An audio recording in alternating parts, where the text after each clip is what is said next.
Pronto. Gente, boa noite. Estamos aqui hoje com a presença ilustre do professor Rafael Strano. Na ocasião, ele vai falar para a gente sobre instituições totais e o alienista. O professor Rafael Strano é defensor público do Estado de São Paulo, professor de Criminologia e Direito Penal, mestre e doutorando em Criminologia pela Universidade de São Paulo, USP. Inclusive, professor, sua tese de mestrado está aqui nas minhas mãos. Que legal. Já indiquei para o pessoal que está interessado em fazer pesquisa na área, que é muito rica, eu iniciei a leitura. Esse final de semana, estou encantada com o livro, realmente muito bom. Eu me lembro aqui muito da professora Vera Malaguti, quando ela fala lá sobre a questão de drogas, principalmente no Rio de Janeiro. Eu vi muita semelhança aqui, sua leitura é excelente. Já indiquei para os meninos, tanto a Vera, como também a leitura aqui da sua tese. E aí é isso, professor. Vamos dar início. Primeiro o senhor faz a exposição, depois a gente abre para os debates.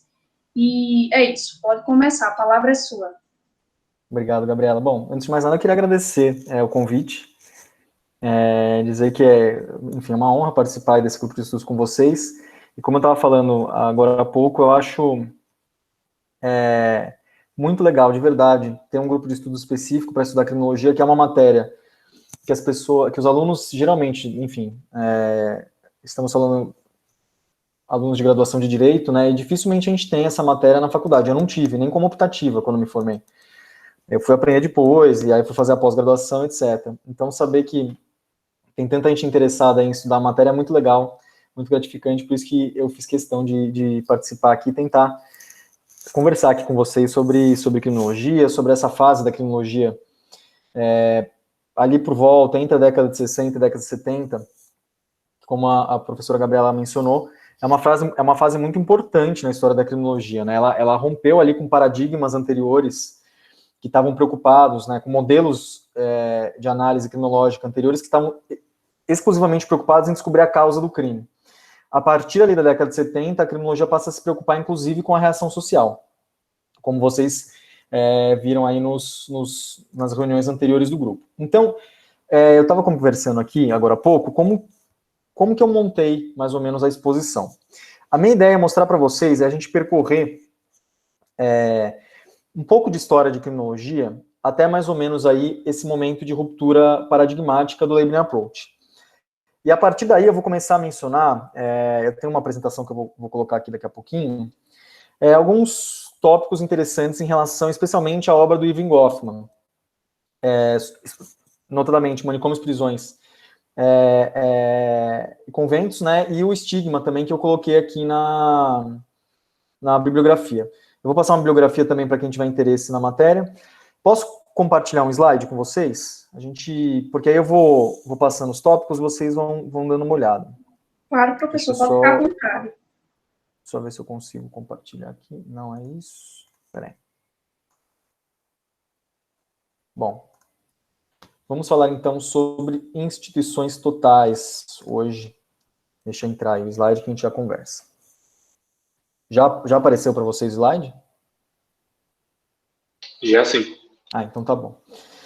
Bom, a gente vai falar sobre instituições totais, e aí eu sempre coloco em aula essa obra aí do Van Gogh, que chama Ronda dos Presos. Alguém já tinha visto esse quadro? Vocês conhecem esse quadro? Vocês conseguem identificar, não sei se vocês já têm o conceito de instituições totais, mas vocês conseguem identificar características das instituições totais aí? Alguém? E vamos, enfim, não são... eu acho que a gente pode ir conversando, fiquem bem à vontade para abrir o microfone, interromper quando tiver dúvida, fazer pergunta. Eu estou à disposição, tá bom? Então, alguém consegue ver uma característica de uma instituição total? Alguém se arrisca a chutar? As roupas. As todas roupas? Iguais, eles seguindo tipo uma fileirinha assim, com outros homens em pé, ali do lado, no cantinho. Muito bem.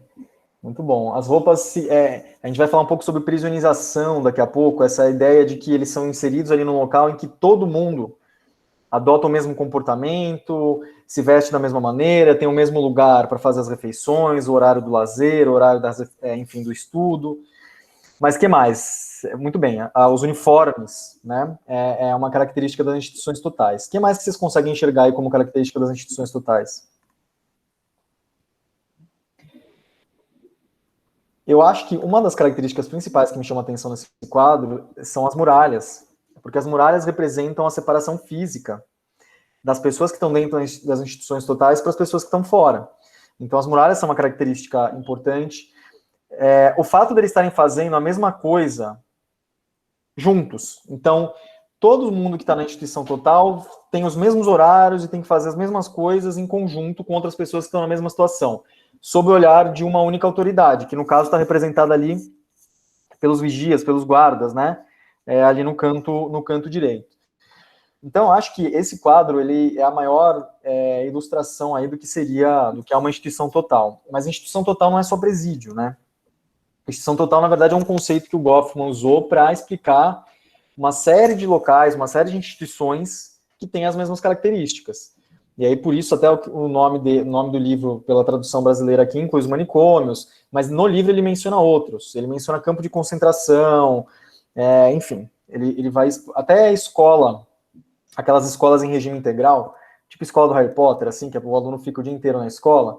Ele menciona isso ali como não a escola do Harry Potter, né, mas ele menciona as escolas em regime integral como um exemplo de instituição total. Bom, eu queria passar para vocês uma bibliografia do que eu acho interessante para começar a estudar a matéria. E aqui, uma ressalva que eu sempre faço quando eu dou aula de história da criminologia, que é a maior parte da criminologia que a gente tem no direito, são aulas sobre história da criminologia, né? Então, geralmente, começa na escola clássica e termina ali nas teorias mais contemporâneas. Isso não é propriamente uma criminologia aplicada, por exemplo, para estudar política de drogas, política de encarceramento, violência, violência doméstica, questões específicas, né? O que a gente estuda geralmente em faculdade de Direito é história da criminologia. A partir disso, a partir desse conjunto de conhecimentos e conhecendo essa história dessa disciplina, aí a gente começa a estudar análises mais concretas. Por exemplo, se vocês forem em faculdade de sociologia, geralmente os trabalhos que vocês vão encontrar são trabalhos muito mais voltados para análises concretas de assuntos criminológicos. No direito, a gente ainda tem muito essa noção das escolas criminológicas, até porque o professor Máximo Souza tem um texto falando sobre isso, que chama Criminologia do Mundo do Direito, tá em espanhol o título, mas chama Criminologia do Mundo do Direito, e aí tem uma continuação no título. Ele menciona que na América Latina, a criminologia ela nasceu das faculdades de Direito. Então é uma tradição nossa, e o direito faz muito isso, né, de ter sempre um capítulo no livro de história do direito, ele sempre tem essa retrospectiva. E a gente faz isso com a criminologia, mas não é só isso a criminologia ela tem aplicações práticas muito importantes. Então, é sempre uma ressalva que eu acho importante, mas, de qualquer forma, como essa bibliografia dessa parte histórica da criminologia, eu sugeri o seguinte aqui. Eu acho que o livro básico para quem quer estudar a história da criminologia é esse último livro que está ali, Histórias dos Pensamentos Criminológicos, do professor Gabriel Anitua. Esse livro ele tem tradução em português, ele é fácil de encontrar, e ele é um livro que vai contar a história da criminologia inteira, assim. É curioso porque sempre que eu acho que eu encontrei ali um autor que, nossa, eu nunca vi ninguém comentar esse autor. Aí quando eu vou ver, o Gabriel Anitua comentou o autor. Eu falei, mas não é possível. Conseguiu abordar tudo que existe na história da criminologia, né? Mas ele conseguiu mesmo. E aí eu mencionei outros 3 livros específicos. O do Gabriel Anitua, ele vai abranger a criminologia inteira. Inclusive um tópico sobre isso que a gente vai falar hoje, tá? Um capítulo sobre essa criminologia da década de 60 para a década de 70. Mas aí eu peguei 3 livros clássicos, digamos assim, sobre a matéria específica de hoje, que são esses 3 livros. O Windows está apitando aqui, desculpa, não sei o que está acontecendo, mas enfim, se vocês estiverem ouvindo aí na hora que eu mudo o slide, ele dá um alerta. Bom, o primeiro livro é A Questão Penitenciária, do Augusto Thompson, que é um livro que nem muita gente conhece, só que eu acho que é um dos primeiros livros de criminologia, propriamente, que a gente teve no Brasil, assim, de criminologia com essa postura mais crítica em relação ao sistema prisional. Ele tem 2 livros, o Augusto Thompson, ele escreveu 2 livros, A Questão Penitenciária e o outro que se chama Quem São os Criminosos. São 2 livros que, se vocês encontrarem, eu acho que são 2 boas referências aí para ter uma noção, embora é curioso isso, né? Porque os livros de criminologia, os manuais, não mencionam, geralmente, ele como alguém ali importante para a criminologia crítica no Brasil, mas se vocês lerem o livro, vocês vão ver que tem muitas características de uma criminologia crítica. E quando ele vai falar da questão penitenciária, nesse livrinho, nesse livro que eu mencionei para vocês, ele fala de prisionalização, ele usa vários conceitos que são super importantes para a criminologia. Eu não lembro agora se ele fala de instituições totais, mas eu acredito que sim, eu acho que ele menciona o Goffman também, faz tempo que eu li, mas é um livro importante para entender a questão penitenciária, a questão das instituições totais, eu acho que é uma referência que vale a pena resgatar aí com vocês. E aí tem os dois livros do Goffman, né, o Manicômios, Prisões e Conventos e o Estigma. O Manicômios, Prisões e Conventos é um livro que foi traduzido em português há muito tempo. Acho que desde a década de 60, 70 tem tradução, desde a década de 70 tem tradução desse livro em português. É fácil de encontrar. O Estigma tem uma edição em português também recente. Os dois são bem tranquilos de encontrar, é o autor principal do que a gente vai discutir hoje, né? Embora existam outros autores que vão estudar essa matéria, são esses dois livros principais, embora, aqui uma outra ressalva, o Goffman, ele não era propriamente um sociólogo que estava só estudando a questão prisional, na verdade ele estava estudando ali como as pessoas interagiam, ele estava estudando um monte de coisa para além da criminologia. É que a gente usa uma parte da obra dele, especialmente nesse contexto que a gente vai discutir hoje, né? Mas ele é um sociólogo muito mais abrangente do que só isso que a gente vai conversar aqui, embora ele tenha ficado muito famoso no Brasil pelo Manicômios, Prisões e Conventos. Inclusive, ele chegou ele fez uma viagem para o Brasil e tem um texto do acho que Gilberto Velho, que menciona a viagem do Becker e do Goffman. Acho que eu cheguei a passar para a Gabriela esse texto. Enfim, no Brasil ele vai descrevendo ali como que foi isso. Bom, deixa eu voltar aqui um pouco para a matéria, para a gente fazer um lembrete histórico aqui, para chegar no ponto exatamente do que eu quero discutir. Primeira coisa, para discutir instituições totais, manicômios, prisões, a gente tem que lembrar que o sistema, e aí, logicamente, a gente está falando do sistema punitivo, porque a gente está numa faculdade de Direito estudando criminologia, a gente tem que lembrar que nem sempre o sistema punitivo ele foi assim. Vocês já tiveram aula sobre escola clássica e vocês sabem que, originalmente, o sistema punitivo ele se materializava essencialmente em penas corpóreas. Então, as penas, pena de morte, mutilações, penas estigmatizantes, no sentido de estigmas corporais mesmo, de marcas corpóreas. E ele começa assim. Quando que há a grande guinada do sistema punitivo para que a prisão, que é uma instituição total por excelência, se torne a pena prioritária? Isso acontece, mas não acontece do dia para a noite. Isso vai acontecer depois ali daquilo que a gente conhece na criminologia como escola clássica, que vocês já discutiram aqui no grupo de estudos. Então você tinha as penas corpóreas, você tinha o Estado absolutista, e aí você tem, a partir ali do século XVIII, mais ou menos, uma guinada nos sistemas punitivos, especialmente a partir da obra do Beccaria, dos delitos e das penas.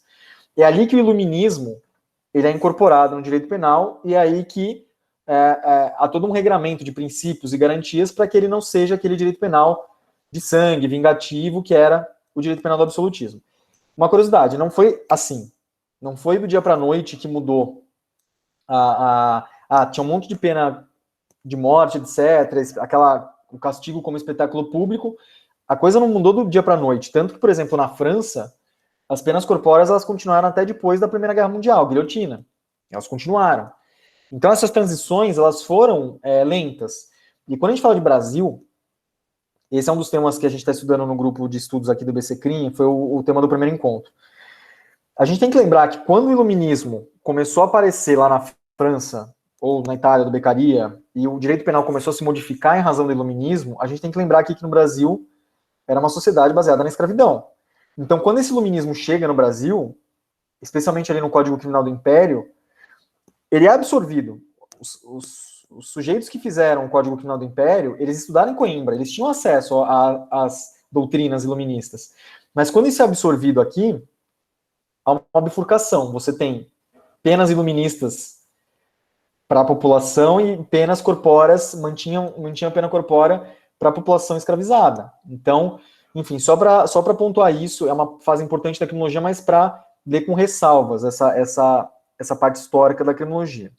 Bom, o que acontece foi o seguinte, a partir então do Beccaria, a pena de prisão se torna a pena prioritária. Eu acho que eu tenho um slide aqui para mostrar para vocês. A pena de prisão se torna a pena prioritária e o Foucault, quando ele escreve lá o Vigiar e Punir, ele fala o seguinte, ó: o corpo e o sangue, velhos partidários do falso punitivo, são substituídos. Novo personagem entra em cena, mascarado. Terminada uma tragédia, começa a comédia, com sombrias silhuetas, vozes sem rosto, entidades impalpáveis. O aparato da justiça punitiva tem que se ater agora a esta nova realidade incorpórea. Eu acho que eu tenho um outro slide aqui. A expiação que tripudia sobre o corpo deve suceder um castigo que atue profundamente sobre o coração, o intelecto, a vontade e as disposições. O Foucault, no Vigiar e Punir, ele vai analisar essa transição aí das penas corpóreas para a pena de prisão e depois ele vai analisar a prisão. Né? Não é só isso, Vigiar e Punir, mas num resumo aqui é mais ou menos disso que ele parte. E aí, vamos lá. Só um comentário. Quando ele fala que nessa frase, especialmente, aqui ele está sendo irônico, né? Ele está falando, olha, entrou um personagem em cena, mascarado, terminada uma tragédia, que eram as penas corpóreas, começa uma comédia, com sombrias silhuetas, vozes sem rosto, entidades impalpáveis. Qual que é a medida da pena de prisão? Alguém chuta? Porque a pena corpórea, ela tinha uma materialização, né, no tipo de pena que ia ser aplicado, ou era pena de morte, ou enfim, algum tipo de castigo físico. Qual que é a medida da pena de prisão, gente? É o tempo. É o tempo do condenado. Por isso que a sentença é tantos anos, meses, dias. E o que o Foucault é uma das coisas que ele menciona, que a prisão agora ela vai ser uma pena que não é corpórea, mas ela não deixa de ser pena, especialmente porque ela vai atingir o tempo do condenado, enfim, é um castigo também que ele vai explorar bastante lá no Vigiar e Punir. Bom, escola clássica, então, voltando. Escola clássica mudou o paradigma punitivo e algum tempo depois, ali já no século XIX, também na Itália, vocês também já estudaram isso, surge um outro movimento criminológico importante para a história da criminologia, que é o positivismo criminológico. E que, para quem leu o conto aí do Machado de Assis, o Alienista, vocês sabem que, na verdade, o Machado de Assis ele estava falando exatamente, ele estava olhando ali para Casa Verde, né, para o manicômio ali que tinha sido fundado na cidade, e ele está olhando para uma criminologia positivista. Por isso que a minha ideia, quando eu dividi aqui a exposição, que eu estava falando anteriormente, foi a seguinte: tentar passar pela história da criminologia até chegar nessa criminologia positivista. Né? E aí, a partir daí, entender como que a criminologia olha para essa criminologia positivista e começa a repensar os manicômios, etc. Inclusive, hoje, é o dia da luta antimanicomial, por coincidência. Eu lembrei disso hoje de manhã, falei, nossa, a gente vai falar sobre instituições totais no dia da luta antimanicomial, isso é muito interessante, né? Foi uma coincidência. Mas, enfim, o positivismo, ele vem e ele começa a refutar o que o Beccaria, o que a escola clássica tinha falado antes. Então, por exemplo, se o Beccaria partir de uma noção de livre-arbítrio, de racionalidade daquela pessoa que comete crime, o positivismo vem e fala o seguinte, não existe irracionalidade. A pessoa que comete crime, o criminoso, é alguém fadado a cometer crime. É alguém que está pré-determinado porque sofre uma doença. E aí vem as premissas completamente furadas e racistas do positivismo criminológico, né? Mas eles partiam do pressuposto de que o criminoso, o delinquente nato, tinha uma espécie de doença chamada regressão atávica, e era como se fosse alguém primitivo se comportando numa sociedade contemporânea, uma sociedade moderna. Qual que é a resposta, então, que eles vão oferecer para esse tipo de situação? Porque lá no Beccaria, existia toda uma construção filosófica iluminista para falar o seguinte, olha, o sujeito, quando ele comete o crime, ele é alguém dotado de livre-arbítrio, ele entende, né, ele tem a razão, ele é alguém que cedeu uma parcela da sua liberdade para o Estado, então esse Estado ele tem que ser limitado por essas liberdades na hora de punir. Daí começa toda a construção de proporcionalidade de pena, a partir da escola clássica. Você não pode punir de uma forma absurdamente desarrazoada, como, por exemplo, os reis absolutistas faziam. Isso era uma coisa. Quando vem o positivismo ele nega a questão ali do livre-arbítrio, da racionalidade. Vai falar, olha, não, esse sujeito aqui, ele está pré-determinado, ele é alguém que tem uma doença, ele não vai entender o que ele fez. Qual que é a resposta que ele vai oferecer, então? As principais respostas do positivismo criminológico. O que eles vão fazer em relação ao sujeito considerado criminoso? Alguém chuta? E aqui eu não vou, vocês já estudaram positivismo, eu não vou relembrar de todos os erros, das premissas, embora na história da criminologia seja uma fase importante, porque inaugurou o método empírico, inaugurou a fase propriamente científica da criminologia, mas eles partiam de premissas racistas, eles estavam tentando identificar o comportamento humano pelas características físicas. E tem um pouco do personagem do alienista que faz isso, ele olha, ele passa na frente no conto, ele passa na frente da casa de um sujeito, ele fica olhando ali, tenta identificar o comportamento do cara, né? É muito interessante ver como o Machado de Assis ele foi absorvendo esse tipo de coisa no conto. Mas, enfim, eu tinha feito uma pergunta para vocês, desculpa. Qual que era a resposta que o positivismo criminológico, então, vai oferecer para quem é considerado criminoso? Adianta aplicar uma pena na medida da culpabilidade? Limitar as pessoas? Desculpa, não ouvi. Limitar as pessoas? Limitar como? Limitar elas da sociedade. Segregar, no sentido de isolar essas pessoas, né? Isso. Uma das respostas que eles ofereciam eram as medidas de segurança. A origem criminológica das medidas de segurança está no positivismo criminológico, especialmente a partir de um outro positivista não Lombroso, especialmente a partir de Garofalo, Rafael Garofalo. Ele vai ser o jurista do positivismo e ele que vai elaborar ali a teoria jurídica das medidas de segurança. Ele parte de uma noção, e aqui também, de novo, olha como se assemelha com um conto. Ele vai partir de uma noção que os criminosos natos, e aí ele vai absorver toda a teoria do Lombroso, do delinquente nato, etc., da regressão atávica, mas ele vai falar o seguinte, olha o direito tentando traduzir aqui. Ele vai falar assim, os criminosos natos, eles não têm dois sentimentos, sentimento de piedade e probidade. O sentimento de piedade faz com que ele não consiga se conter em relação à vida alheia. E o sentimento de probidade faz com que ele não se contenha em relação à propriedade alheia. Por isso ele é um sujeito perigoso, temível, temeritar, é o conceito que ele usa originalmente. E a partir disso ele vai justificar a aplicação ou de medida de segurança ou de pena de morte. Notem como essa ideia, né, de tentar identificar o comportamento, o sujeito é desprovido de sentimentos, ele não... O Bacamarte, lá no conto, ele tenta identificar ali o limite entre a sanidade e a insanidade. Ele tenta justificar um pouco do porquê que as pessoas mereciam, de acordo com a perspectiva dele, serem internadas, né? Enfim, a partir do positivismo criminológico, que vão começar a surgir, vai se estruturar, lógico, vai... Só um parênteses, se vocês pegarem um Código Penal e jogarem lá periculosidade, vocês vão ver que essa expressão ela aparece associada às medidas de segurança, ela não aparece associada em relação ao imputável. Porque para o imputável, você tem todo o regramento ali derivado da escola clássica. Direitos, garantias, proporcionalidade de pena, etc. Para o inimputável, você vai ter as medidas de segurança, cuja raiz é o positivismo criminológico. E o fato é que, assim, isso, lógico, foi essa lógica positivista do positivismo criminológico, de você reagir em relação a comportamentos considerados indesejados, socialmente indesejados, por uma resposta que, primeiro, negava a razão daquela pessoa que era alvo da resposta, e, segundo, oferecia para ela ou medida de segurança ou pena de morte, isso vai acabar impactando, vai chegar na América Latina. Tem um texto, para quem tiver curiosidade, do professor Máximo Souza também, chamado Tradutor e Traditore. Não sei se alguém já leu esse texto. A tradução seria tradutor traidor. E ele vai contar como que os positivistas, a criminologia positivista latino-americana começou a traduzir os criminólogos italianos e como houve esse intercâmbio dessas teorias. E aqui, enfim, isso vai evoluindo, é lógico, começa de uma forma mais rudimentar, mas vai desembocar, por exemplo, aqui no Brasil, acho que talvez a maior expressão dessa lógica positivista para tratar as enfermidades mentais tenha sido o Hospital de Barbacena. Alguém já ouviu falar desse manicômio de Barbacena? Tem um livro e o documentário chamado Holocausto Brasileiro, da Daniela Arbex, que é super importante para estudar essa matéria.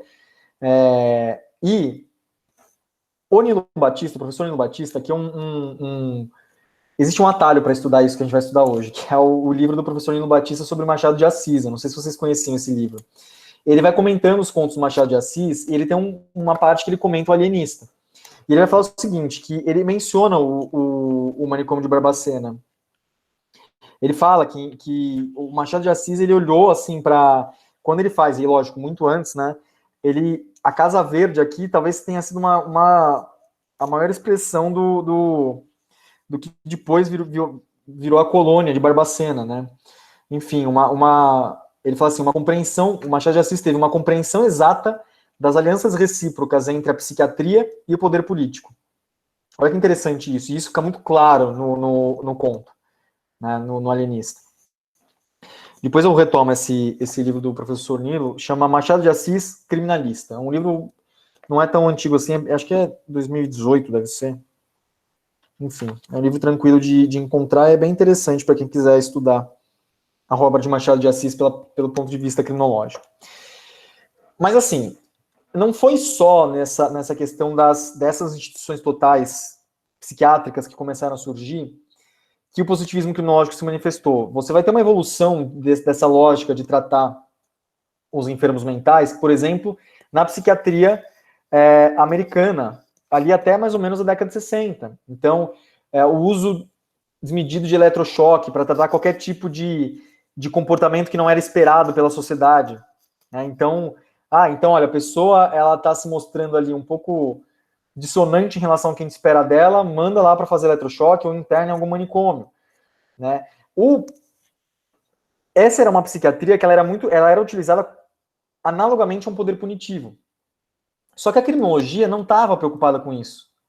A criminologia até a década de 60, ela olhava para isso e falava assim, não era preocupação. E aí vocês estudaram já as escolas, inclusive as escolas americanas, já do século XX, a preocupação deles ela estava muito mais centrada ali em entender o comportamento criminoso, a causa do crime, em fazer etiologia criminal, do que propriamente incluir a reação social no âmbito ali da criminologia. Então eles estavam olhando para a conduta e falando assim, qual é a causa dessa conduta?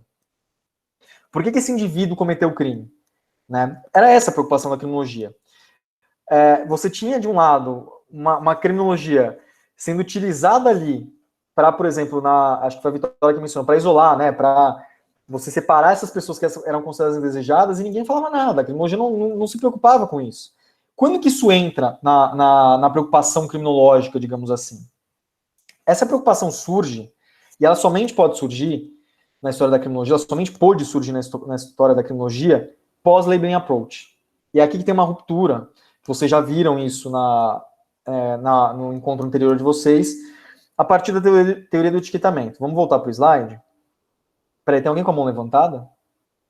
Ou já respondeu? Acho que alguém tinha levantado a mão. Bom, gente, fica à vontade, aí pode abrir o microfone para falar. Eu vou passar aqui para o slide. Bom, a gente tem uma ruptura, então, nessa lógica positivista. Aqui eu tinha colocado um slide do positivismo só para ilustrar. Esse livro, eu sempre uso essa ilustração.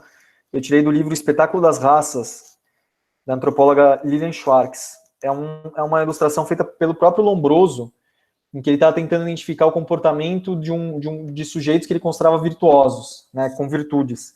Então tem essas medições, o de cima é Napoleão e de baixo Giuseppe Garibaldi. E é lógico que o outro lado da moeda se ele conseguir identificar a virtude, ele também conseguir identificar o comportamento criminoso pelas características físicas, né? Bom, quando que há a ruptura criminológica, então? A partir da década de 70, ali na virada dos anos 60 para os anos 70, nos Estados Unidos, surge a abordagem da rotulação, que aqui no Brasil a gente acabou traduzindo como teoria do etiquetamento. Qual que é o contexto em que surge essa abordagem da rotulação?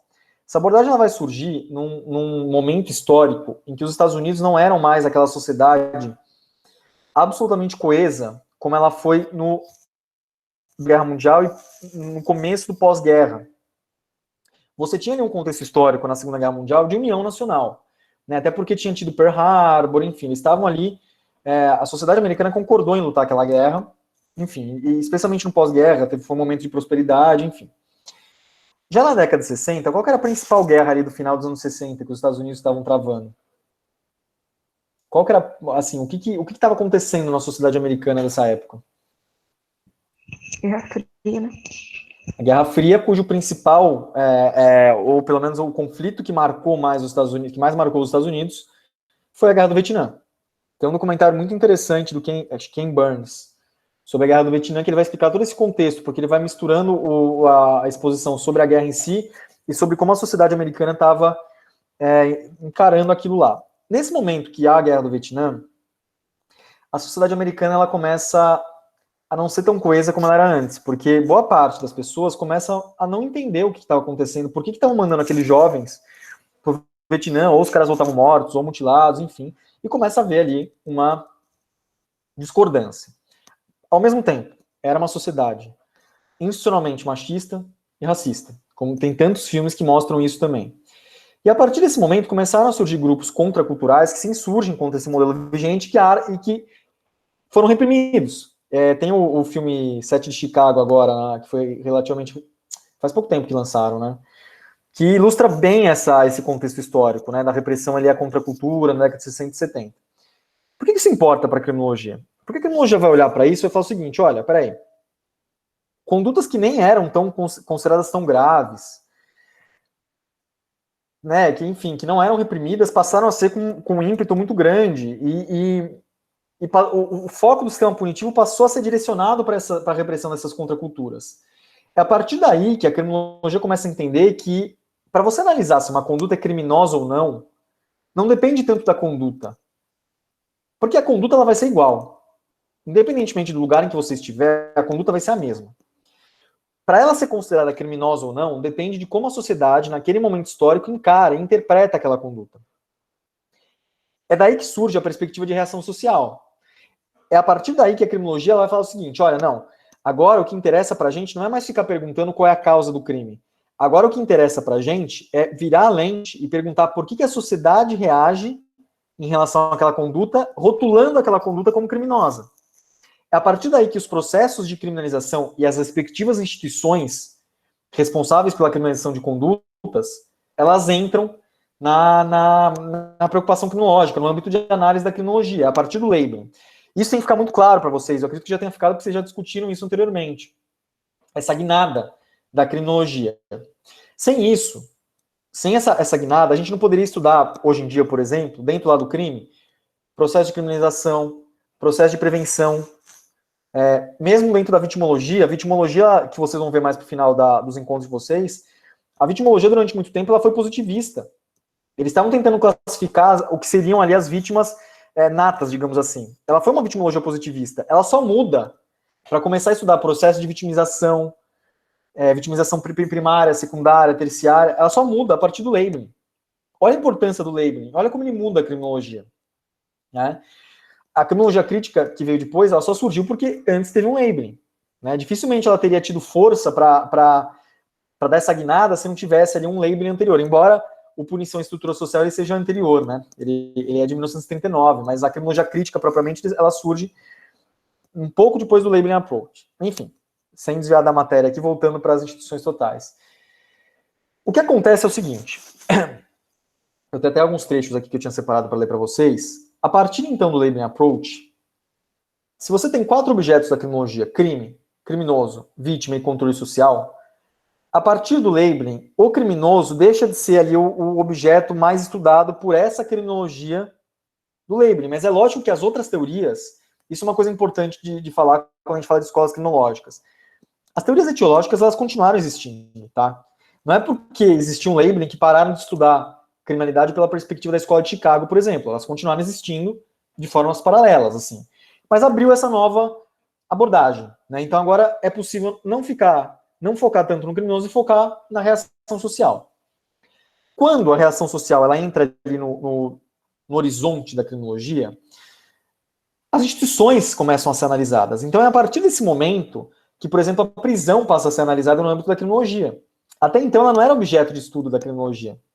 Né? A prisão, enfim, a própria reação do sistema punitivo, desde a criminalização da conduta primária na lei, com a aplicação da lei, criminalização secundária, é a partir desse momento que, enfim, tudo isso entra na análise criminológica. E aqui que nos interessa para a aula de hoje, é a partir desse momento que a questão manicomial entra no estudo criminológico. Como a psiquiatria era usada enquanto instrumento aí quase que punitivo. De uma forma análoga a como o sistema punitivo reagia. Como a psiquiatria ela era utilizada ali como forma de controle social. É a partir daí que isso entra no âmbito criminológico. Então, por exemplo, a questão da medicalização, a lógica manicomial, que inclusive hoje é o dia da luta antimanicomial, enfim. O foco da crítica passa a ser esse poder exercido por uma justificativa psiquiátrica ou médica, por exemplo. Então, é a partir daí que aquela criminologia que começa lá no positivismo criminológico, que vai justificar o isolamento, a segregação de pessoas a partir de uma lógica clínica, é a partir daí que ele começa a ser contestado. É a partir daí que surgem os estudos antimanicomiais, é a partir daí que as instituições, inclusive os manicômios, começam a ser analisados pela criminologia. Isso ficou claro para vocês, gente? Tá tudo bem até aqui? Por isso que eu falei que quando a gente lê o conto do Machado de Assis, eu estava comentando aqui um pouco antes da gente começar, a impressão que eu tenho é que o Machado de Assis é como se ele fosse um criminólogo pós-labeling que está olhando para uma criminologia pré-labeling. Porque ele está ironizando tudo aquilo, ele está fazendo, lógico, com uma sofisticação literária, né, e de uma forma muito sutil, mas ele está ironizando ali como que a psiquiatria se associou com o poder local para isolar as pessoas que eles consideravam que deveriam ser isoladas, como que a instituição total, Casa Verde, no caso, né, uma espécie de manicômio ali que ele tinha fundado, como que aquilo foi utilizado a partir de uma lógica de que ele tentou descobrir o comportamento, o que era sanidade, o que era insanidade, né, enfim, é como se ele estivesse olhando para a criminologia positivista. Ele está olhando para aquilo e criticando. Eu acho que esse é o divisor de águas aqui. Bom, chegamos, então, no conto do Machado de Assis, mas o que eu quero falar para vocês é como, então, que a criminologia pós-labeling passou a encarar as instituições totais. E aqui tem um autor que é fundamental para a gente estudar, que é Erving Goffman. E a partir de agora a gente vai estudar o Goffman. Caiu no chão o livro aqui. Vamos voltar. Bom, quando a gente fala de instituições totais, a gente tem que falar do Erving Goffman. Eu coloquei aqui dois livros do Goffman, mas deixa eu explicar um pouquinho o contexto, então, do Instituições Totais, do livro, né? Manicômios, Prisões e Conventos. O Goffman, ele se interessou ali por estudar as instituições totais. E aí, o que ele vai falar? O que é uma instituição total? O que caracteriza uma instituição total? É um lugar em que as pessoas são fisicamente separadas ou isoladas dos demais e passam a ter uma vida rigorosamente regrada sobre ali uma única autoridade. Então tem uma autoridade nesse lugar que vai ditar essas regras e as pessoas que estão dentro da instituição total vão passar a ter o cotidiano delas administrado ali por essas regras dessa autoridade. Então, o Goffman vai falar o seguinte, ele cita aí como exemplo os manicômios, prisões e conventos, e ele fala que quando essa pessoa entra numa instituição total, é lógico, aí a gente pode mencionar os exemplos dos presídios, né? Ela passa ali a primeira coisa que acontece quando alguém já viu uma pessoa ser presa, não a abordagem flagrante na rua, mas alguém, por exemplo, que vai no fórum para ser interrogada e sai preso do fórum, vocês já viram o que acontece? Geralmente acontece com a pessoa? Uma das primeiras coisas que acontece pedem ali, né, levam para uma cela, uma carceragem, pedem para tirar os adereços pessoais. Então, relógio, anel, ela ganha um uniforme, mais para frente raspam o cabelo, ela vai ganhar um número, né, que é a matrícula do sistema prisional, e ela vai ser incluída lá na instituição total. O Goffman fala que essa pessoa, quando ela entra na instituição total, ela perde uma espécie de kit de personalidade. Aquilo que diferencia, né, os adereços pessoais, o que você gosta de fazer em liberdade, etc., aquilo que te diferencia dos demais, acaba se perdendo quando a pessoa entra na instituição total, porque agora ela não pode mais escolher, por exemplo, o que ela vai jantar. Ela tem a vida dela rigorosamente administrada. Ela tem um horário que ela não pode, tô com preguiça, a pessoa vai acordar mais tarde. Não pode, tem um horário para acordar, né? Tem horário para o banho de sol, tem horário para o lazer, tem horário para o trabalho. Então, esse é um primeiro traço aqui das instituições totais. A pessoa perde esse kit de individualidade quando ela é inserida na instituição total. O Goffman vai falar que essa pessoa ela passa por um processo de desestruturação do eu ou mutilação do eu. Eu já vi em livros essas duas traduções aí. O que é o processo de desestruturação do eu? Deixa eu voltar aqui para o slide. Bom, a primeira coisa que eu falei para vocês, ela perde, então, essa individualidade, né? Ela passa ali a ser tratada e se comportar da mesma forma que as outras pessoas que estão inseridas ali naquele mesmo contexto. Além disso, ela vai... O segundo passo, na verdade, o contexto quando ele explica a mutilação do eu, é bem mais complexo, aqui é um resumo, tá? Essa pessoa vai passar a desenvolver técnicas de sobrevivência. E aí ele cita como técnica de sobrevivência algumas coisas que essas pessoas vão fazer ali para tentar conseguir algum tipo de vantagem ou melhoria ali na qualidade de vida que elas têm dentro da instituição total. Então, por exemplo, ele fala que, um exemplo super dramático que ele menciona, ele fala que nos campos de concentração da Segunda Guerra, quando falecia alguém de algum dos lugares ali que as outras pessoas estavam presas, eles mantinham o cadáver junto com as pessoas. Eles não falavam para a administração do campo que aquela pessoa tinha falecido. Por quê? Alguém chuta o motivo do porquê que eles faziam isso? Servir de exemplo? Não. Imagina, só para ficar claro, Rebeca, quem mantinha o cadáver junto eram as pessoas que estavam presas, não era a administração do campo. A administração do campo não sabia que a pessoa tinha morrido. Interpretem isso como uma estratégia de sobrevivência ali. Enterrava como indigente? Não. Sabe o que acontecia, João? Eles mantinham a pessoa que tinha falecido junto com eles, porque se eles falassem que aquela pessoa morreu, a administração do campo ia diminuir uma porção de comida que eles distribuíam. Então, se eles mantivessem aquela pessoa que tinha falecido junto com eles, eles ganhariam uma porção de comida a mais no dia seguinte. Então, eles mantinham o máximo possível o que eles conseguiam. E olha como é assim, um exemplo super pesado que ele menciona, mas ele menciona isso como um exemplo de tática de sobrevivência, né? Como que a pessoa inserida na instituição total vai tentar melhorar um pouco. Então, eles estavam com fome, eles precisavam de um pouco mais de comida e eles tentavam conseguir dessa forma. Esse é um exemplo de tática de sobrevivência. Mas, assim, qualquer pessoa que entrar em qualquer unidade prisional consegue detectar essas coisas que o Goffman percebeu. Então, uma vez eu entrei numa unidade prisional que os caras, eles queriam comer queijo. Aí eles recebiam leite, eles misturavam leite com sal e deixavam no sol para aquele queijo virar para aquele leite virar uma coisa parecida com queijo, mas assim, não é assim que se faz queijo, né? Enfim, às vezes quando eu já vi isso também, tentam passar, eles precisam de eletricidade, sei lá, para ligar alguma coisa do outro lado da cela, eles pegam a marmita de alumínio, limpam aquela marmita de alumínio e usam aquele alumínio como se fosse um fio condutor. O problema é que, invariavelmente, alguém encosta, porque está desencapado o negócio, toma um choque e acaba se machucando ou morrendo por conta disso, né? Enfim, mas só para ilustrar para vocês o que seriam essas táticas de sobrevivência. Bom, a partir desse momento, esse cara, então, vai ser inserido na instituição total e ele vai passar a desenvolver um sentimento de inferiorização, que tem muito a ver com a adesão ao rótulo que foi imposto a essa pessoa. A pessoa ela foi rotulada ali como uma pessoa criminosa, no caso vamos pensar nas prisões.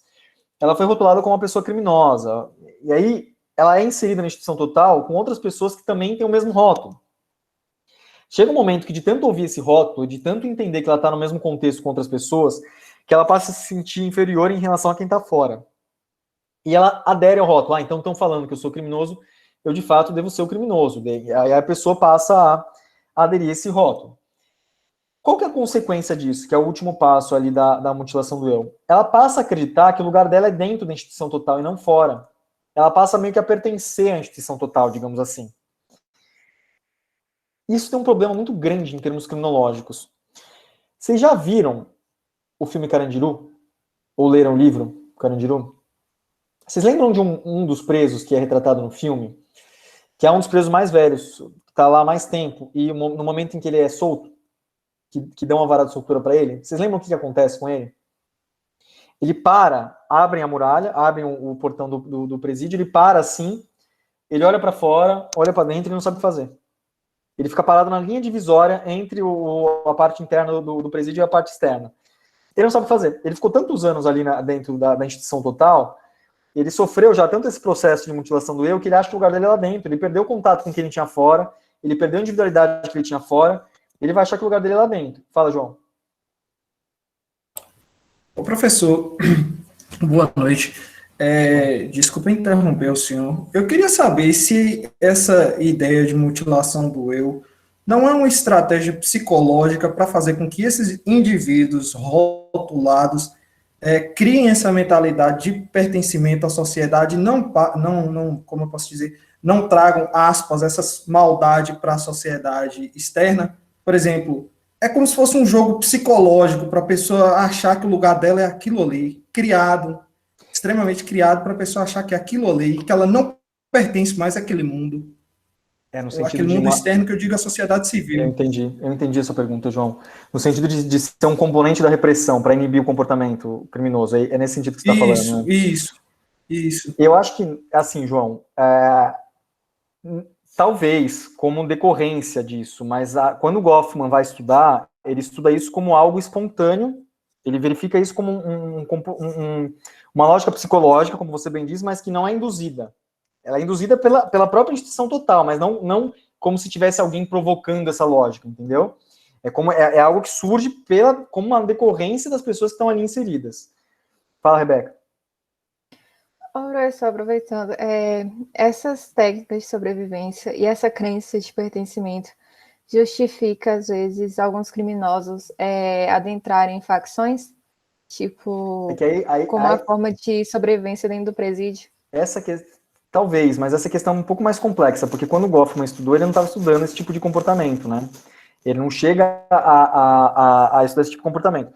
Tem uma outra questão que é interessante, daqui a pouco eu vou explicar para vocês, que é a questão da priorização, que está associada com a mutilação do eu, enfim, e que talvez consiga explicar melhor, né, acoplando o conceito de prisionerização, porque, vou antecipar, prisionerização, a gente vai ver no slide mais para frente, é um conceito que vai tentar explicar, por exemplo, a criação de subculturas, né, como as pessoas elas estão muito juntas, e existe ali toda uma lógica muito própria da questão prisional, isso vai desenvolver uma espécie de subcultura, que faz com que, de fato, as pessoas se unam culturalmente ou subculturalmente.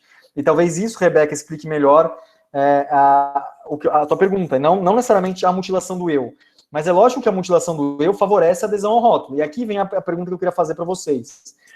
Por que isso é importante em termos criminógenos, entre aspas, digamos assim, criminológicos?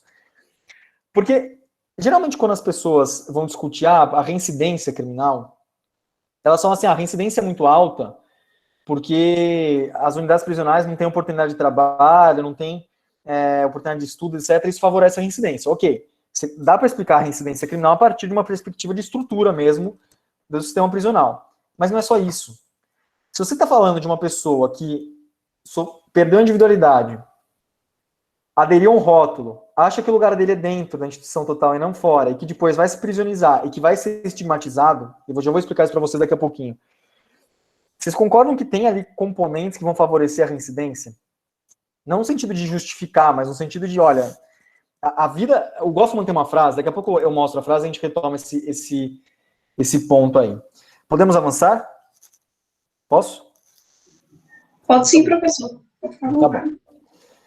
Ó, então, instituições totais são esses locais aí que eu mencionei para vocês. Tem essa questão das estratégias de sobrevivência. Leiam um livro do Goffman, é muito interessante, é muito mais complexo do que essa síntese que eu fiz aqui para vocês, tá? Deixa eu ver só se eu tenho alguma outra coisa em relação a isso para mencionar. Não, instituições totais. Bom, o Goffman, ele fala que... lembrei aqui de um outro conceito. Ele fala que a pessoa, quando entra na instituição total, ela sofre uma espécie, o processo que ele chama de processo de engolimento. Ele fala o seguinte, que ele passa a ser chamado por um número, né, que no caso é a matrícula ali do sistema prisional, ele é mais um ali na fila, ele começa a se comportar de uma maneira absolutamente institucionalizada. Inclusive, quando, enfim, vocês vão estagiar depois, forem estagiar na justiça criminal, vocês vão perceber que é muito comum como o próprio comportamento da pessoa que já está institucionalizada, ele muda. Então é muito comum quando você vai falar com alguém que está preso, a pessoa ela não vai falar com você olhando diretamente. Geralmente ela encosta e abaixa a cabeça. É um comportamento institucionalizado, porque ela está condicionada ali por todas as regras, né, de dentro da instituição total, que ela já aderiu àquilo. Enfim, vamos passar aqui então. Eu já estou no slide, né?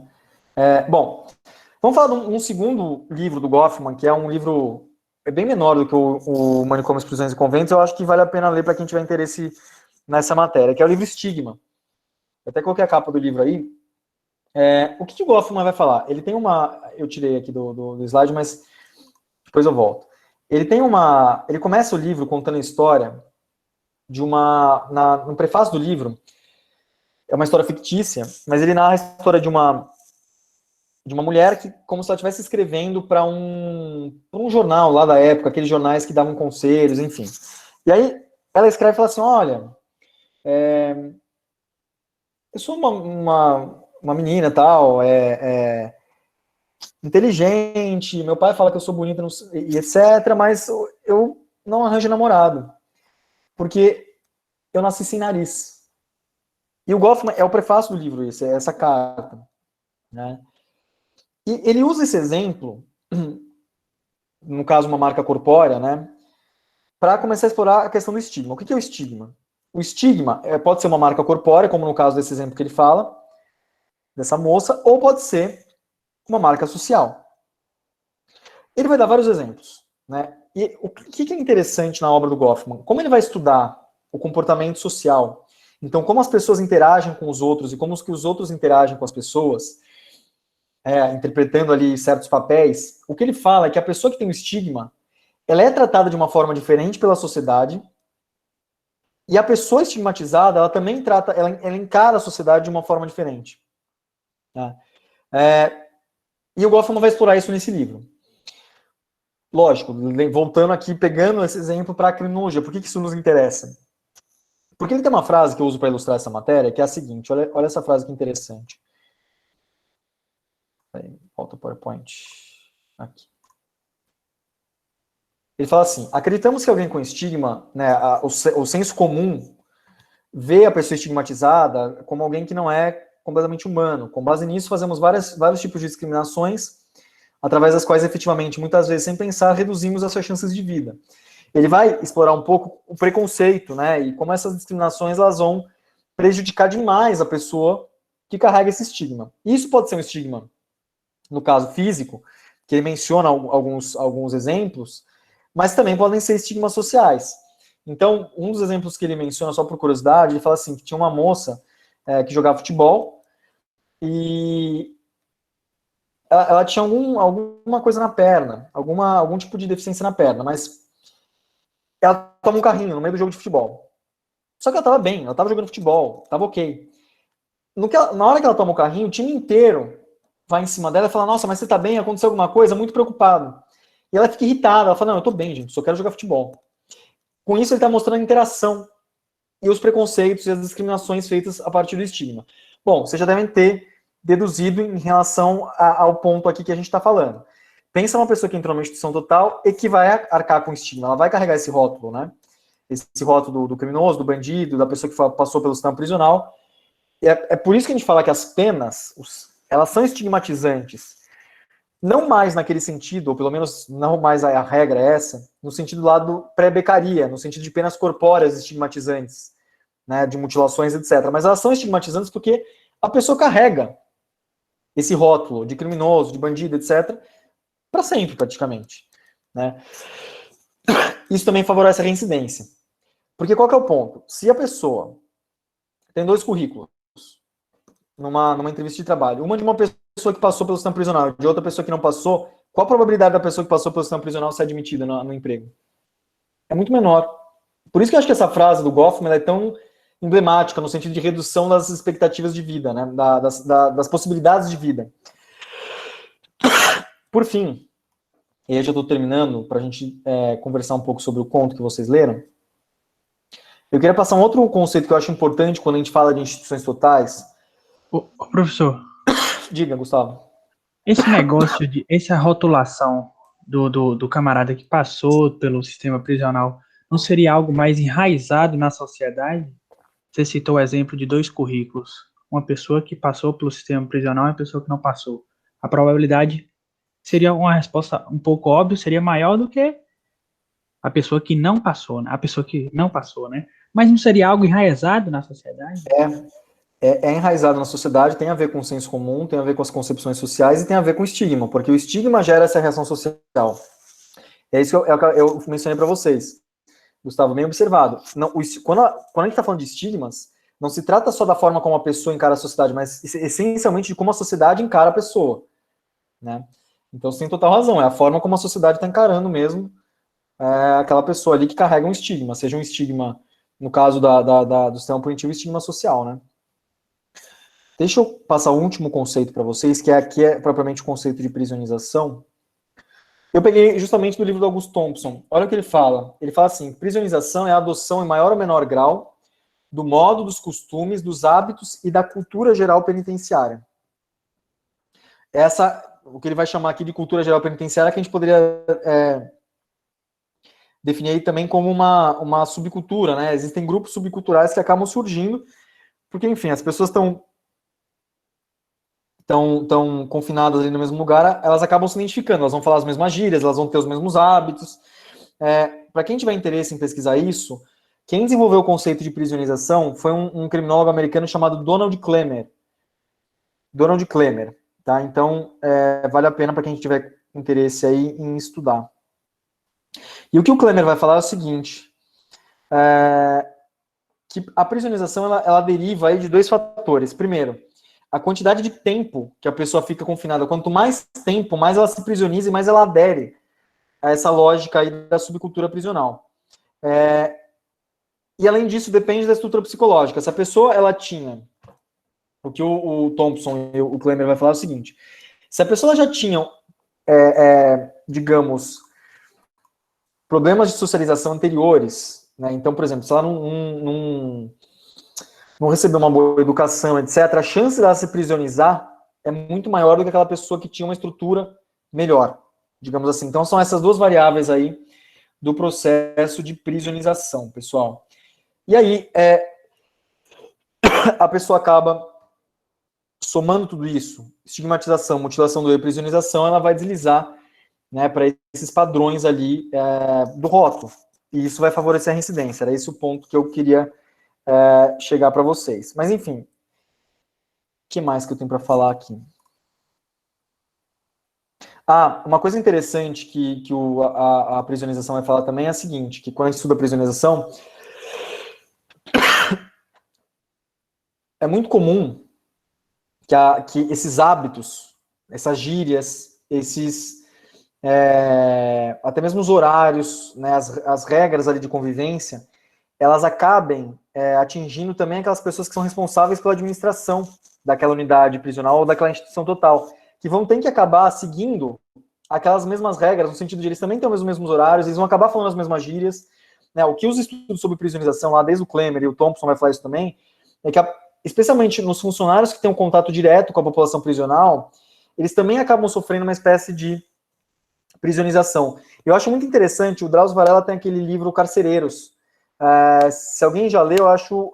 ele tem uma frase que ele vai falar o seguinte, a natureza do trabalho dos guardas do presídio poucos diferencia da condição de prisioneiro. Eles estão presos, né, no mesmo lugar. A diferença é que no final do dia, eles têm um bar ali como lenitivo para as agruras do expediente diário. Então, no final do dia eles saem, mas a rotina em si é uma rotina de alguém que está muito próximo ali de pessoas prisionalizadas, e a prisionalização acaba atingindo também. É só uma curiosidade para quem tiver interesse aí em estudar a prisionalização. Tem uma outra questão que eu acabei mencionando ao longo da exposição, para quem tiver interesse em estudar a prisão como em relação ao tempo do condenado, tem um livro de uma penalista argentina chamada Ana Messuti. Ela fala assim, o tempo, mais que o espaço, é o verdadeiro significante da pena. A gente pensa que a prisão, ela recai no espaço físico, mas ela recai especialmente no tempo do condenado. E o tempo do condenado que ela vai falar é que ele, digamos, ele corre de uma forma diferente do tempo da pessoa que está em liberdade. Gente, o que eu queria falar para vocês hoje era isso. Até tem acho que tem um slide de obrigado aqui. E aí, espero que vocês tenham gostado. Queria saber o que vocês acharam do alienista também, e que pontos do conto que vocês conseguiram identificar em relação, especialmente em relação à lógica pré-labeling, né? Porque o Machado de Assis, lógico, ele não tinha estudado Goffman, mas ele foi visionário nesse aspecto de encarar, de olhar para aquilo e falar assim, peraí, você tem um saber psiquiátrico utilizado para a segregação. Eu até tinha, depois eu vou pegar aqui, eu separei uns trechos que eu queria mencionar. Mas é isso, gente. Obrigado. Obrigado pela atenção. Professor, nós que agradecemos. A exposição foi brilhante. Eu vou deixar o pessoal falar. Eu tenho algumas perguntas para fazer. Se der tempo, eu faço. Se não, depois a gente vê como é que faz. João, pode falar, desculpa ter atrapalhado. Que nada, eu peço desculpa. Ô, professor, eu tenho uma pergunta relacionada ao Labeling Approach. Numa explanação minha bem simplória, desde já eu peço desculpa a você e aos demais colegas, o Labeling Approach aponta que a maior incidência da criminalidade está relacionada à justiça criminal, né, que é, de certa forma, uma justiça muito carcerária. Aí, eu faço a pergunta para o senhor. O Labeling Approach aponta uma solução que é diminuir a questão do número de encarcerados, né, da pena de cárcere. E nós temos no Brasil a Lei 9.099 de 95, que é sobre o juizado criminal, que é, de certa forma, inspirada no Labeling Approach. Eu te faço uma pergunta, na verdade, duas. Essa lei pode ser considerada uma lei tampa-buraco, já que não diminui, de certa forma, o número de encarcerados no Brasil? E outra, qual é uma medida efetiva para que se diminua esses estigmas já enraizados na sociedade? Peraí, apareceu uma mensagem aqui que eu estou sem conexão. Vocês estão me ouvindo, né? Eu consegui ouvir a pergunta do João. Olha, João, se eu soubesse as medidas efetivas para diminuir a estigmatização, eu estaria muito feliz. É difícil, é complicado. Vamos por partes. Eu acho que, assim, primeiro, o labeling, ele não necessariamente ele aponta o sistema punitivo. Não, é que você falou uma frase aí que me chamou a atenção. Não é necessariamente o sistema punitivo. Você lembra a frase que você usou? Como geradora de crimes, é isso? De criminalização? A justiça criminal é como se fosse um incentivo para que continuasse perpetuando a criminalidade na sociedade. É que não é... Quando o labeling, quando os teóricos do labeling... Bom, primeiro que o labeling, ele tem uma importância muito maior em relação a essa mudança de paradigma do que propriamente em relação a alguma conclusão para casos concretos. Tá? Até porque, para fazer criminologia, você tem que estudar. Não adianta pegar a teoria americana e tentar aplicar, que não vai responder exatamente o que está acontecendo. E esse é um problema da criminologia, inclusive no Brasil, tá? A gente tende a copiar muita coisa e, assim, às vezes não encaixa com o problema brasileiro, né? O que ele aponta, na verdade, ele muda o foco do criminoso para o processo de criminalização. É uma forma de interpretar e de tentar entender não o que causa o crime, mas o que é importante para você definir uma conduta como criminosa ou não. Mas é lógico que, em decorrência do labeling, começaram a surgir outros estudos, e aí sim, quando a gente fala da obra do Goffman, a obra do Goffman, ela é importante porque mais para frente vem a criminologia posterior ali e vai olhar e vai falar assim, olha, isso aqui favorece a reincidência. Eu acho que é nesse sentido do que você está falando, no sentido de o processo de criminalização, ele, em certos casos, ele inclusive gera mais crime, porque ao estigmatizar, ao prisionizar, etc., ele gera a reincidência, né? E aí, vem todo um movimento de política criminal no sentido de, olha, para certos tipos de condutas, talvez seja melhor, por exemplo, penas alternativas, talvez seja melhor acordo de não persecução, talvez seja melhor a Lei 9.099, e é muito curioso você mencionar esse exemplo, porque em alguma outra aula ou em alguma outra reunião de grupo de estudos, alguém também mencionou a Lei 9.099. E mencionou no mesmo sentido que você falou, é um tapa-buraco, porque não resolve o problema. E aí, quando eu respondi para essa pessoa, eu falei assim, gente, médio, calma, porque assim, tem muita gente que acaba processada criminalmente que vê na Lei 9.099 um fator positivo, é que a gente, como o processo é extinto, se a pessoa cumprir a suspensão condicional do processo, ou se ela fizer a transação penal, o processo é extinto, isso acaba não reverberando em um problema muito grande criminológico, e a gente não se interessa por estudar isso na criminologia. Mas ela foi uma medida de política criminal importante, sim. Né? Eu acho que quando a pessoa me perguntou isso, ela não perguntou na 9.099, ela perguntou do acordo de não persecução penal. O acordo de não persecução penal, em relação a isso, ele acaba funcionando também, assim como a Lei 9.099, no sentido de, olha, vamos tirar aqui da lógica do sistema punitivo e vamos resolver isso de uma outra forma.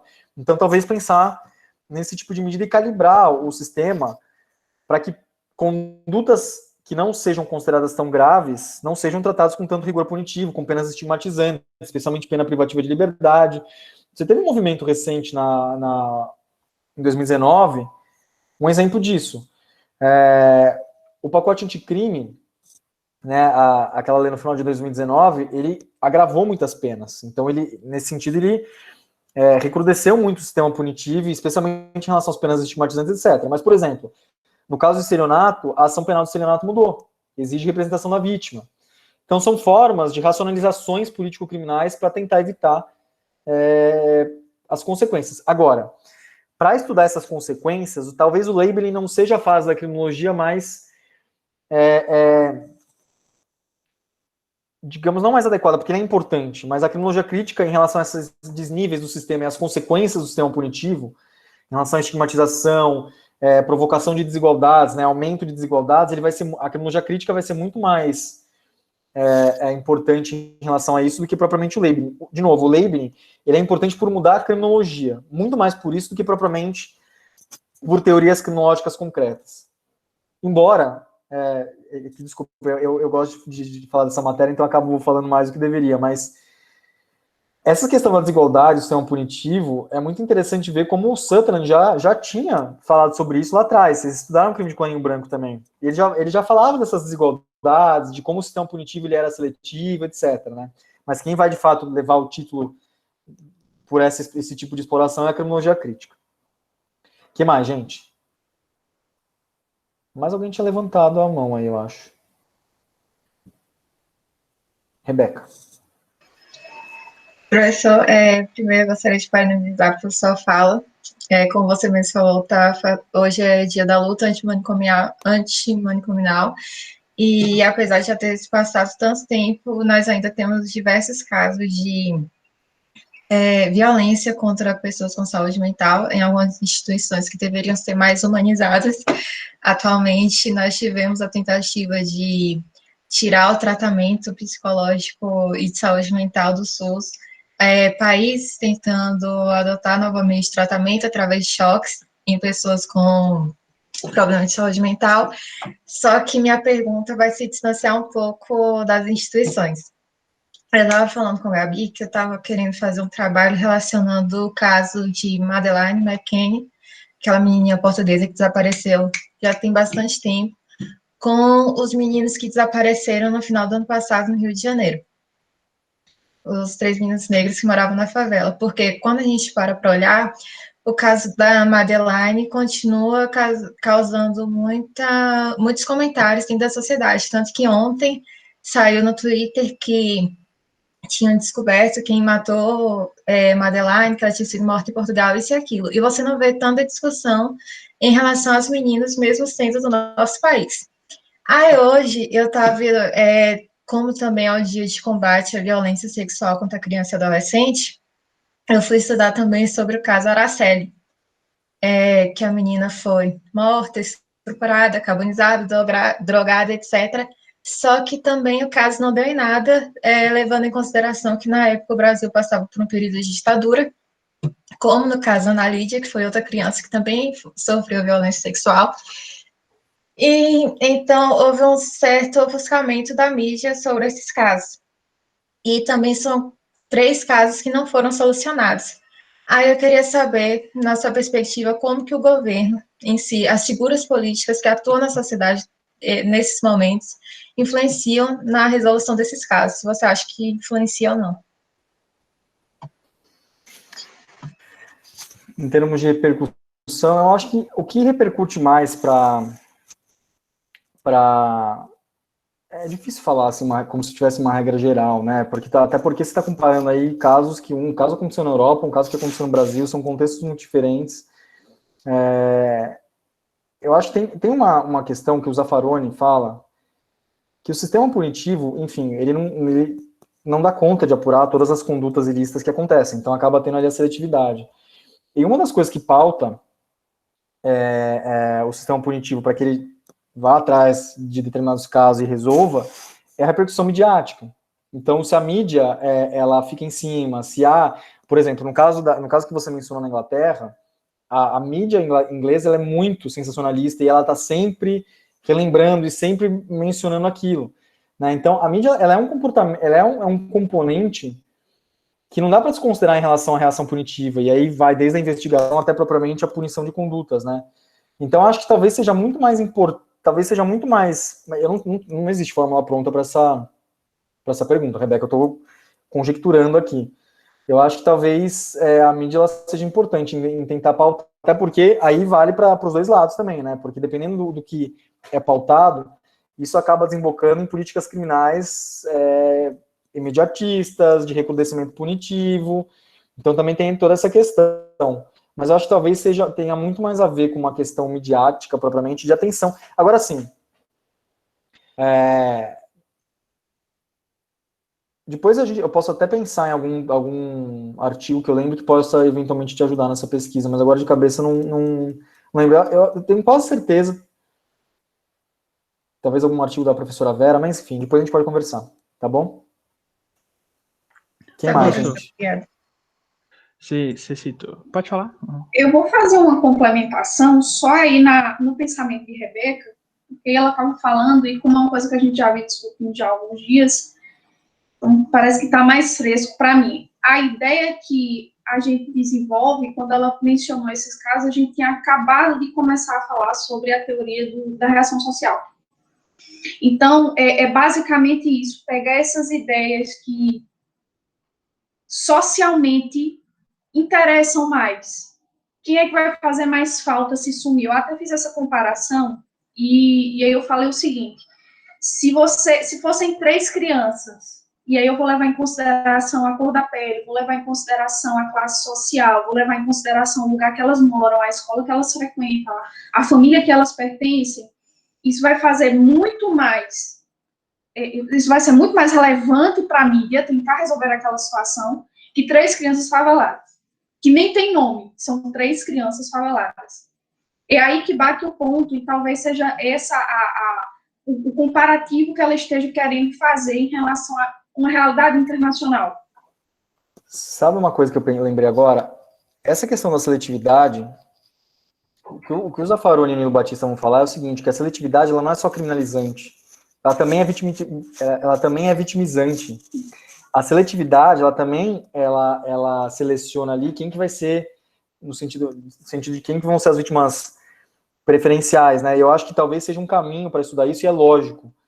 Porque no Brasil, quando a gente fala de seletividade, qualquer uma delas entra o componente social e o componente racial também. Então é algo a ser explorado, como a professora Gabriela mencionou, com certeza. Gustavo, você ia mencionar alguma coisa?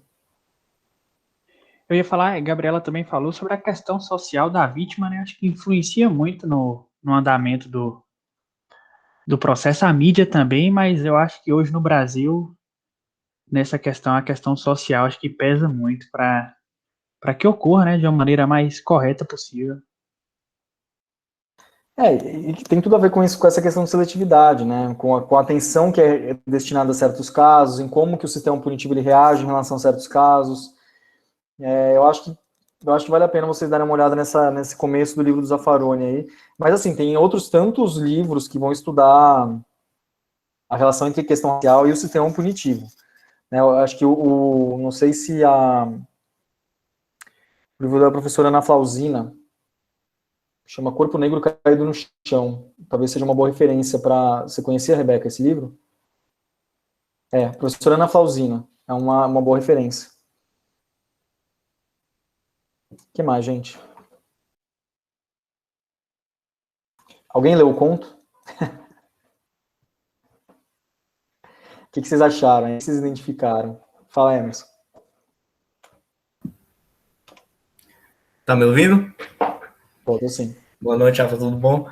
Na verdade, eu vou, se você até quiser deixar por último, até para não cortar a discussão de vocês, que você falasse um pouco a respeito do tema do seu livro, né, sobre crack, porque é um tema contundente e que eu tenho curiosidade de saber como é que anda o tratamento aqui no Brasil. Eu, particularmente, já pesquisei a respeito sobre a questão das drogas, não é? Do crack eu ainda tenho muito pouco conhecimento. Eu acabei pegando algumas referências de um neurocientista americano, que é o Carl Hart, e que ele vem fazendo algumas pesquisas bem interessantes na área. E aí que você comentasse um pouco, né, a respeito de como é que anda. Então, na verdade, o livro que a Gabriela mostrou é o meu mestrado. agora eu estou acabando o doutorado, esse livro é o meu mestrado. Na época, eu resolvi pesquisar, enfim, até pelo contexto ali de trabalhar no fórum, ver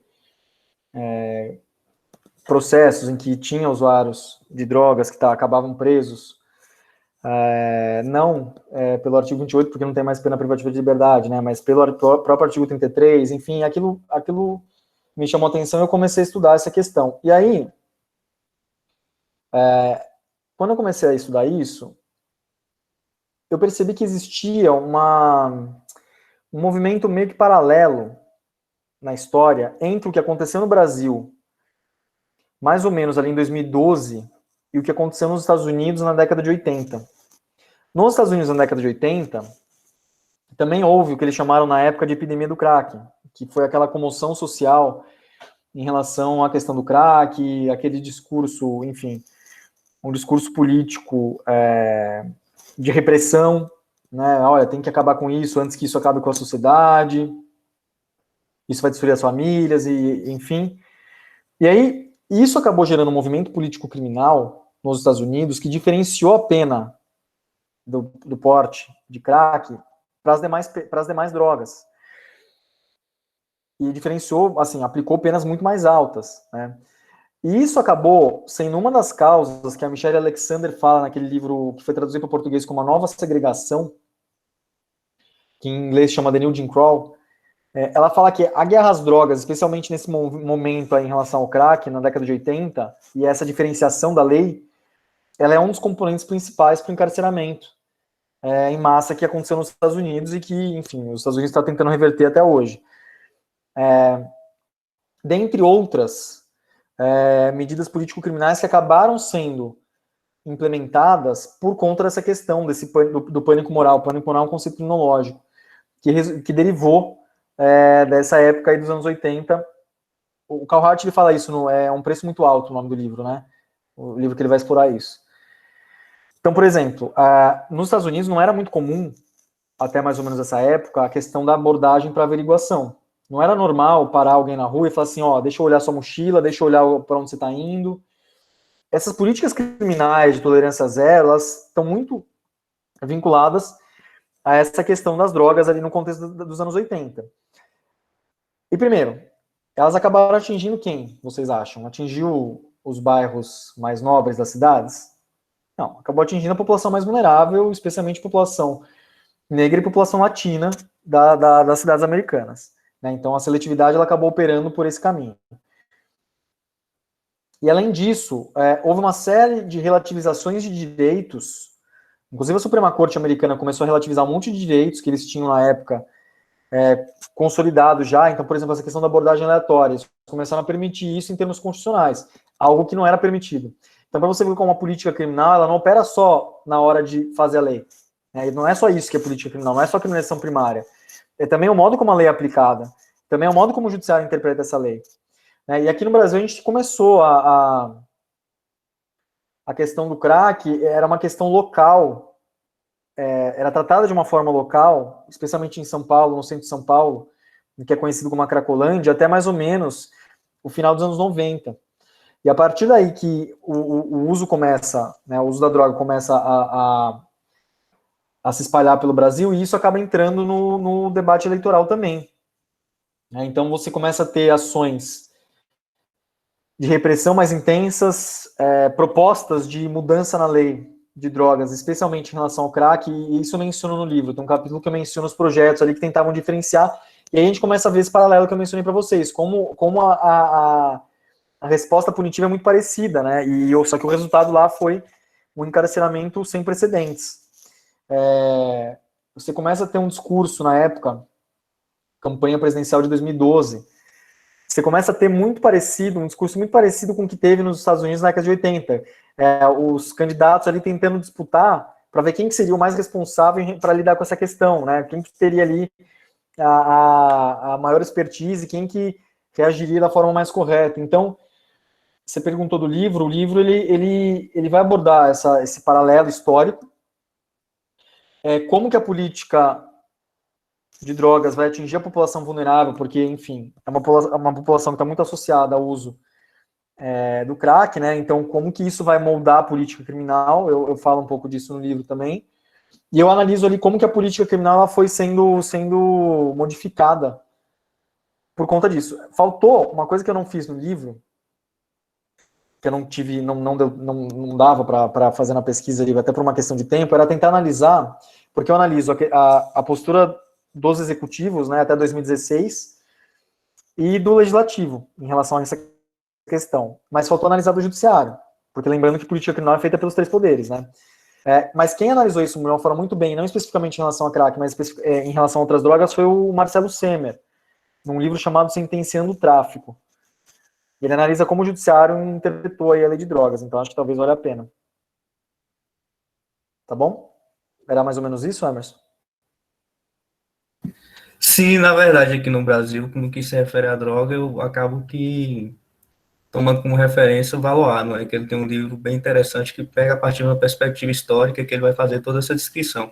Mas quando a gente vai falar do crack, aqui no Brasil, não só em relação à droga, mas especialmente sobre o crack, é um tabu muito grande, não é?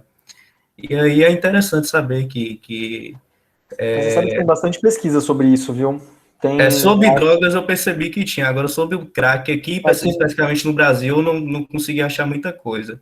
Mas depois, tem, nas referências do livro, tem, assim, mas o problema é que geralmente não é da faculdade de Direito, talvez por isso a dificuldade de encontrar. Você vai encontrar pesquisa sobre isso em Sociologia e em Faculdade de Medicina. Isso. Por isso que eu acabei até tomando como referência o Karl Rachel, né? Porque ele realmente consegue fazer algumas pesquisas e bem interessante, inclusive quem tiver interesse sobre o tema, mas aqui eu senti dificuldade. Na questão do crack, na questão das drogas, eu acho que a gente já está bem avançado. Não, tem bastante coisa. No mundo acadêmico tem muita coisa. Tem um livro, se você tiver interesse, estou até tentando ver o nome do livro ali, que ele tem um subtítulo que chama Pela Metade. Pela Metade. É um livro do Marcelo Campos, é um livro que ele vai estudar a formulação dos 343. Para quem tiver interesse em estudar essa matéria, vale a pena. Porque o que ele vai falar é o seguinte, que a Lei 11343, por que chama pela metade? É tipo copo cheio, copo meio cheio, meio vazio.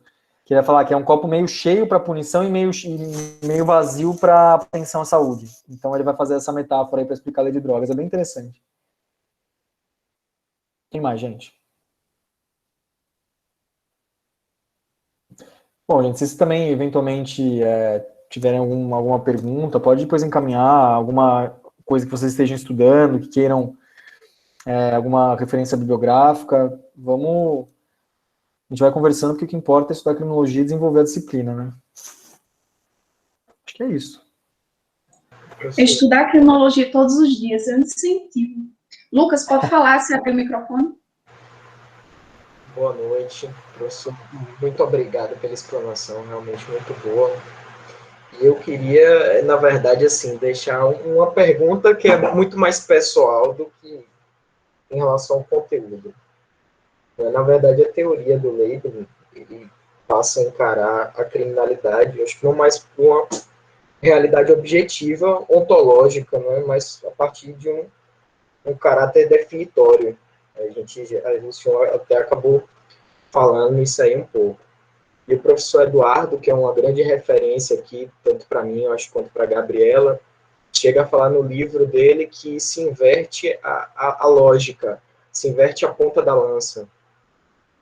E, assim, eu atribuo, e acredito que na mesma corrente de pensamento que o professor também, é que o grande problema da teoria do etiquetamento é que ela atribui o problema da criminalidade às agências de controle social.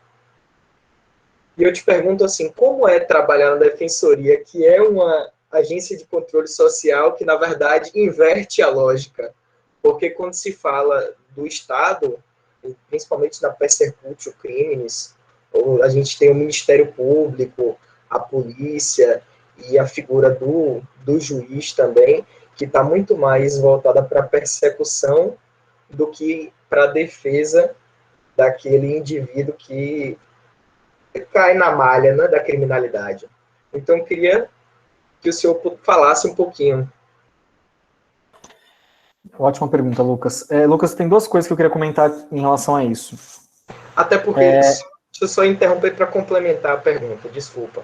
Assim, da mesma forma, como o indivíduo ele sofre esse etiquetamento, a pessoa que o defende também sofre esse estigma, entendeu? Muitas vezes a gente vê, tanto na mídia, quanto de algumas pessoas leigas ou que não conhecem o trabalho do advogado criminalista ou do defensor público, a figura da pessoa que defende o bandido.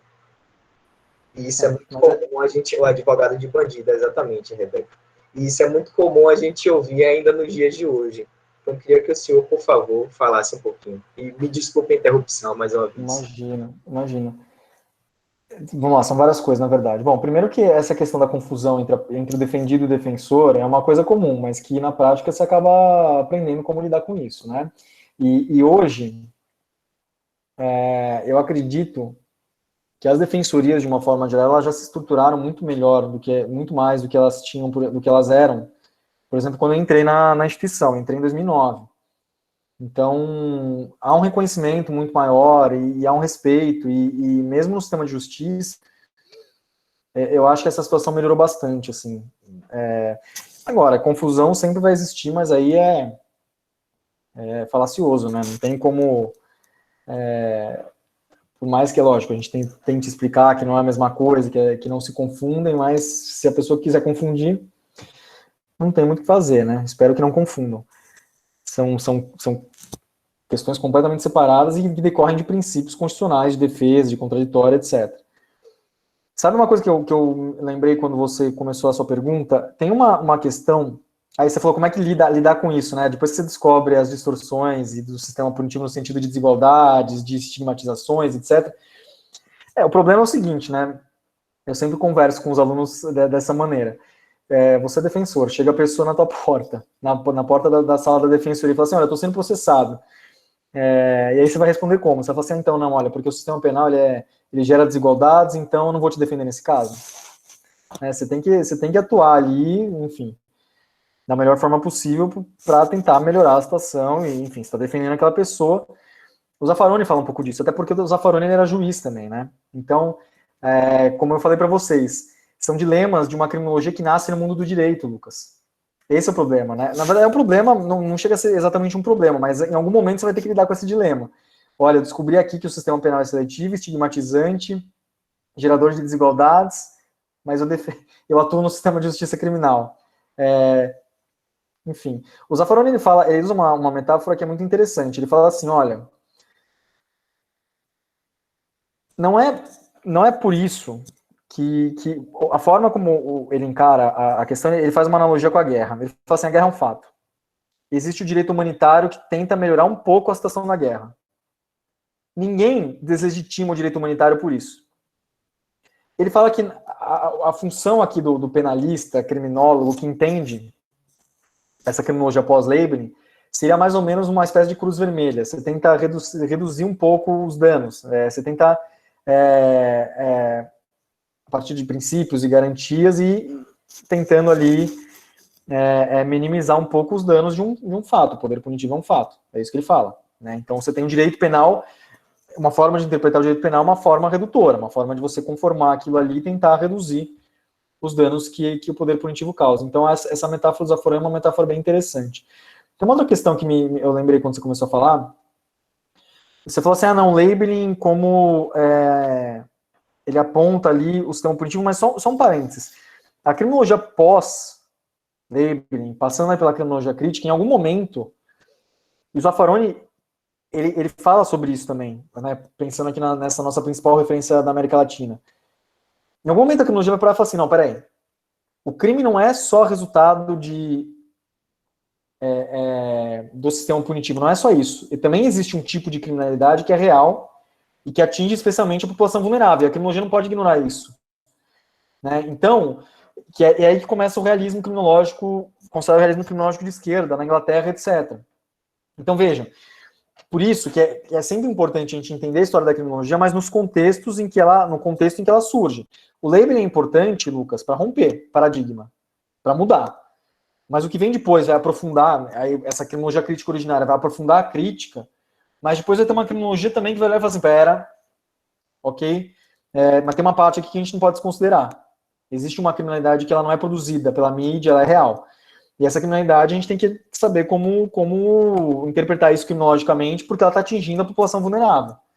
Que é uma população, que o Zaffaroni fala, nesse aspecto de seletividade vitimizante, que vai adotar um discurso punitivista e vai reforçar o direito penal.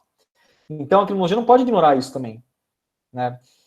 Mas acho que era isso que eu lembrei da sua pergunta. Mais alguma?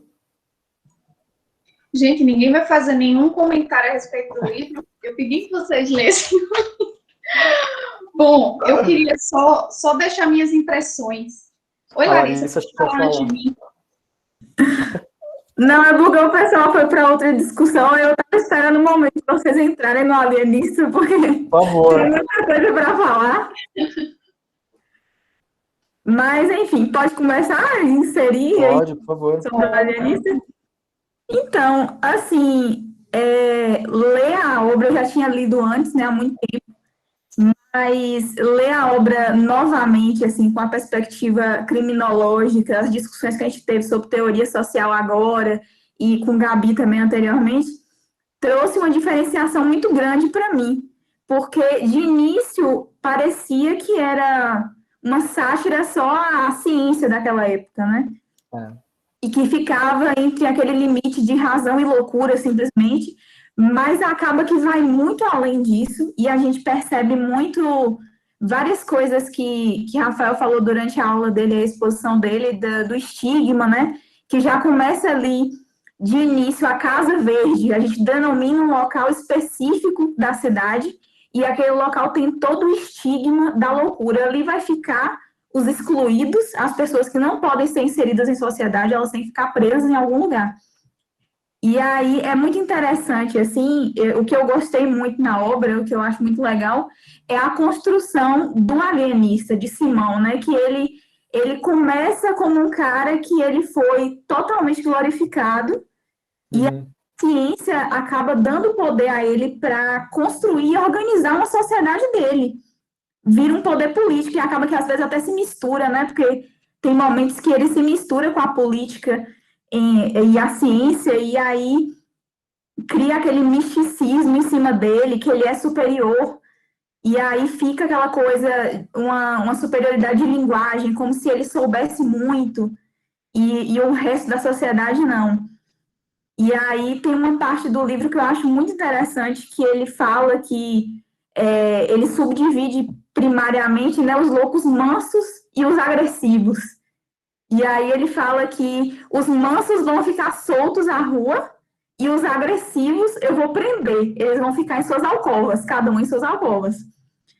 E aí chega um ponto que ele não sabe mais distinguir, assim, ele ainda fala em um momento do livro que ele achava que a loucura era um país, eu acho que é mais ou menos isso, era um país e se torna um continente. Ele vê que a amplitude da loucura é muito maior do que ele imaginava, e aí chega um momento que ele não sabe mais distinguir, assim, que chega a ser uma loucura dele, assim, que vira um absurdo, que até a própria mulher dele vai para o lugar também, para a Casa Verde, e fica presa também, por ele considerar os comportamentos dela diferentes. Então, assim, o que eu achei da obra é que Machado, ele mostra umas questões muito interessantes e inquietantes em alguns momentos, que é exatamente isso. E se o próprio alienista encontra nele um resquício de loucura, essa loucura ela é realmente considerada incomum? O que é incomum? A partir de que momento isso se torna incomum? E a partir de que momento isso vai bater de frente socialmente falando? E as pessoas vão querer excluir as pessoas incomuns da sociedade. E aí é muito interessante essa perspectiva, porque aí a gente percebe que é realmente isso, essa exclusão, é a segregação, os fora da média, os que não se aplicam àquela sociedade, eles vão ter que ser retirados e colocados em algum lugar. E não importa, e chega um momento que não importa a distinção. E aí teve até uma aula anterior aqui com o Gabi que eu falei muito que é um caso que, para mim, é muito impactante aqui no Brasil, que é a questão do Holocausto brasileiro aqui, que foi o caso de Barbacena, né, que foi um negócio pesado, e que a gente compara muito, assim, é muito difícil, né, a gente conseguir comparar a ficção com realidade, assim, porque a história de Machado é uma sátira mesmo, mas a gente vê que tem muito disso igual, assim, chega um momento que a segregação, ela se torna tão ampla que a gente não consegue distinguir mais nada, que é o que acontece com o alienista na obra, ele não consegue mais distinguir o que é tratar como ciência e o que é segregar, o que é inferiorizar, diminuir aquela pessoa e colocar ela num lugar específico que ela esteja. E aí teve alguém que falou no chat, foi a Rebeca, que falou de Foucault, e aí eu lembrei muito de Foucault durante a obra em dois aspectos muito específicos, porque Foucault, ele fala que a loucura ela não pode ser encontrada no estado selvagem, né? Então, ela só existe na sociedade. Então, ela não é feita, ela não é criada fora, socialmente falando. E aí, acaba que todos esses discursos, os discursos morais, os discursos científicos e religiosos, e todos esses instrumentos acabam que determinam, de alguma forma, o nascimento de um louco. Porque é a partir disso que a gente vai definir certas coisas. A partir de limitações que a gente define o que realmente é errado e o que realmente não se aplica. E aí, outra coisa também que eu notei que se equipara aí a Foucault é a relação de poder, que ele fala que a relação de poder é desigual e são móveis, né? Então, assim, a gente percebe isso nessa situação da instituição, que sempre existe o poder, sempre existe alguém que está acima e os exilados que estão numa posição inferior. E aí isso é muito presente na obra também. Então, nesse asilo, a gente sempre sente uma disputa, é um jogo de força, né? Quem é mais forte? E aí, é por isso que Machado ele ainda bota na obra a questão de utilizar da estratégia militar mesmo. Ele fala dessa forma que é uma estratégia militar, em que ele vai, né, o Simão, ele vai em cada coisa específica de cada um, porque antes ele achava que era uma coisa universal, um remédio universal, eu vou achar um remédio para a loucura, mas depois ele acaba percebendo que cada um tinha uma coisa diferente e que ele precisaria no ponto de cada um. E aí tem muita discussão. E no fim das contas, quando eu terminei a obra, que eu falei, pô, vou respirar agora e vou pensar, eu parei para pensar que o asilo que a gente fala tanto e que a gente acha que está tão distante, um local específico da segregação, por muitas vezes ele não está limitado. O asilo, ele está em toda parte, porque ele não é só um lugar, ele é um dispositivo, ele é um meio de regular e de excluir muitas pessoas. E aí acaba que a gente pensa por muitas vezes que é um controle sobre a vida também, porque a gente tem muitas questões aí sobre o viver e o deixar morrer, o que é que eu posso fazer por uma pessoa que está numa situação dessa, que é uma pessoa com um problema mental, uma pessoa que cometeu um crime, quais as medidas que eu vou tomar a partir disso. E aí eu comecei a pensar, meu Deus, e assim, eu gosto muito dessa área das instituições, porque eu acho muito interessante, eu estava nessa vibe de ler coisas sobre isso.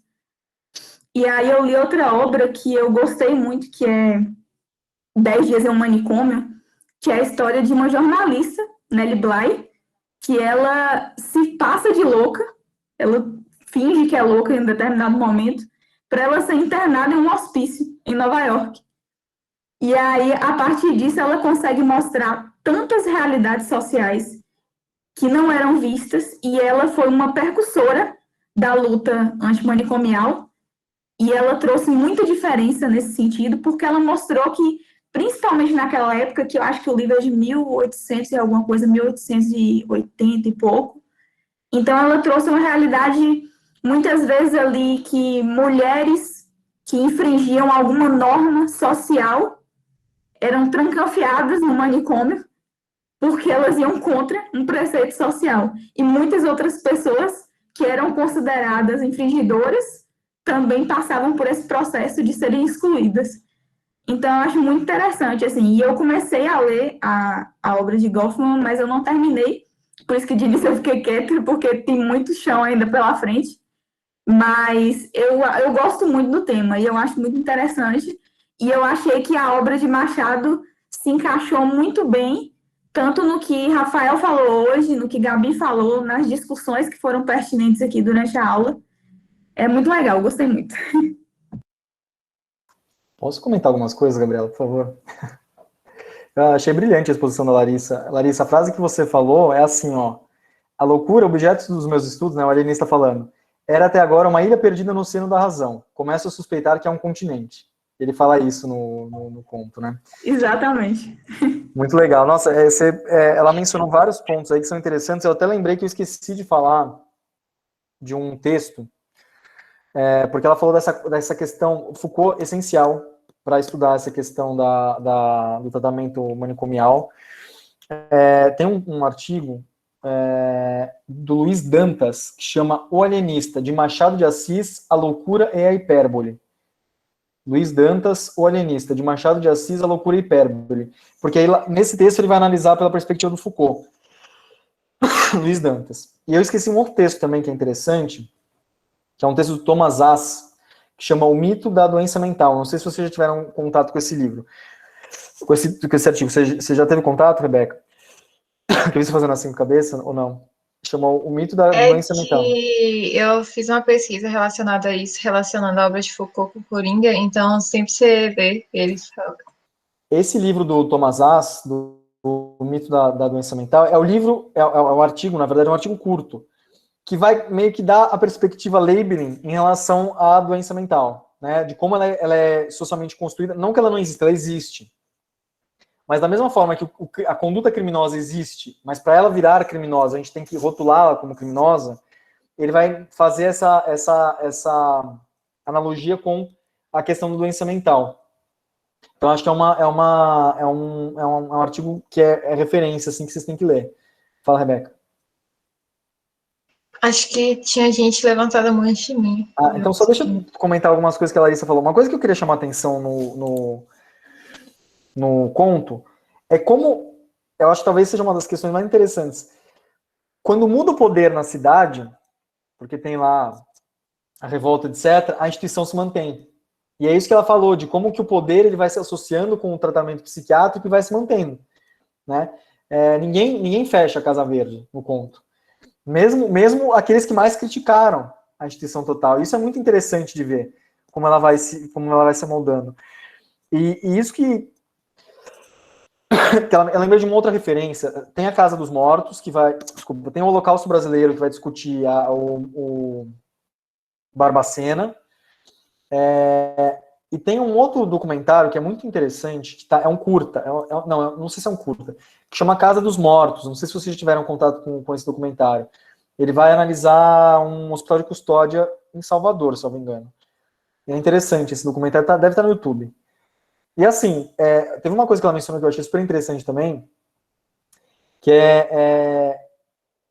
qualquer comportamento que era considerado fora do normal era encaminhado para esse tipo de tratamento que, no fundo, é uma demonstração de poder, né? Acho que tem até um trecho do conto que ele fala que a Casa Verde é um cárcere privado.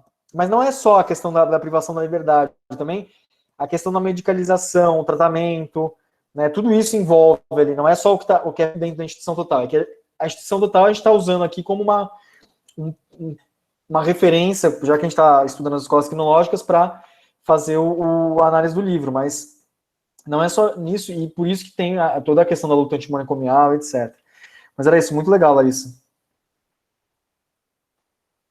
Ô, professor, fui eu que tinha levantado a mão antes de Rebeca.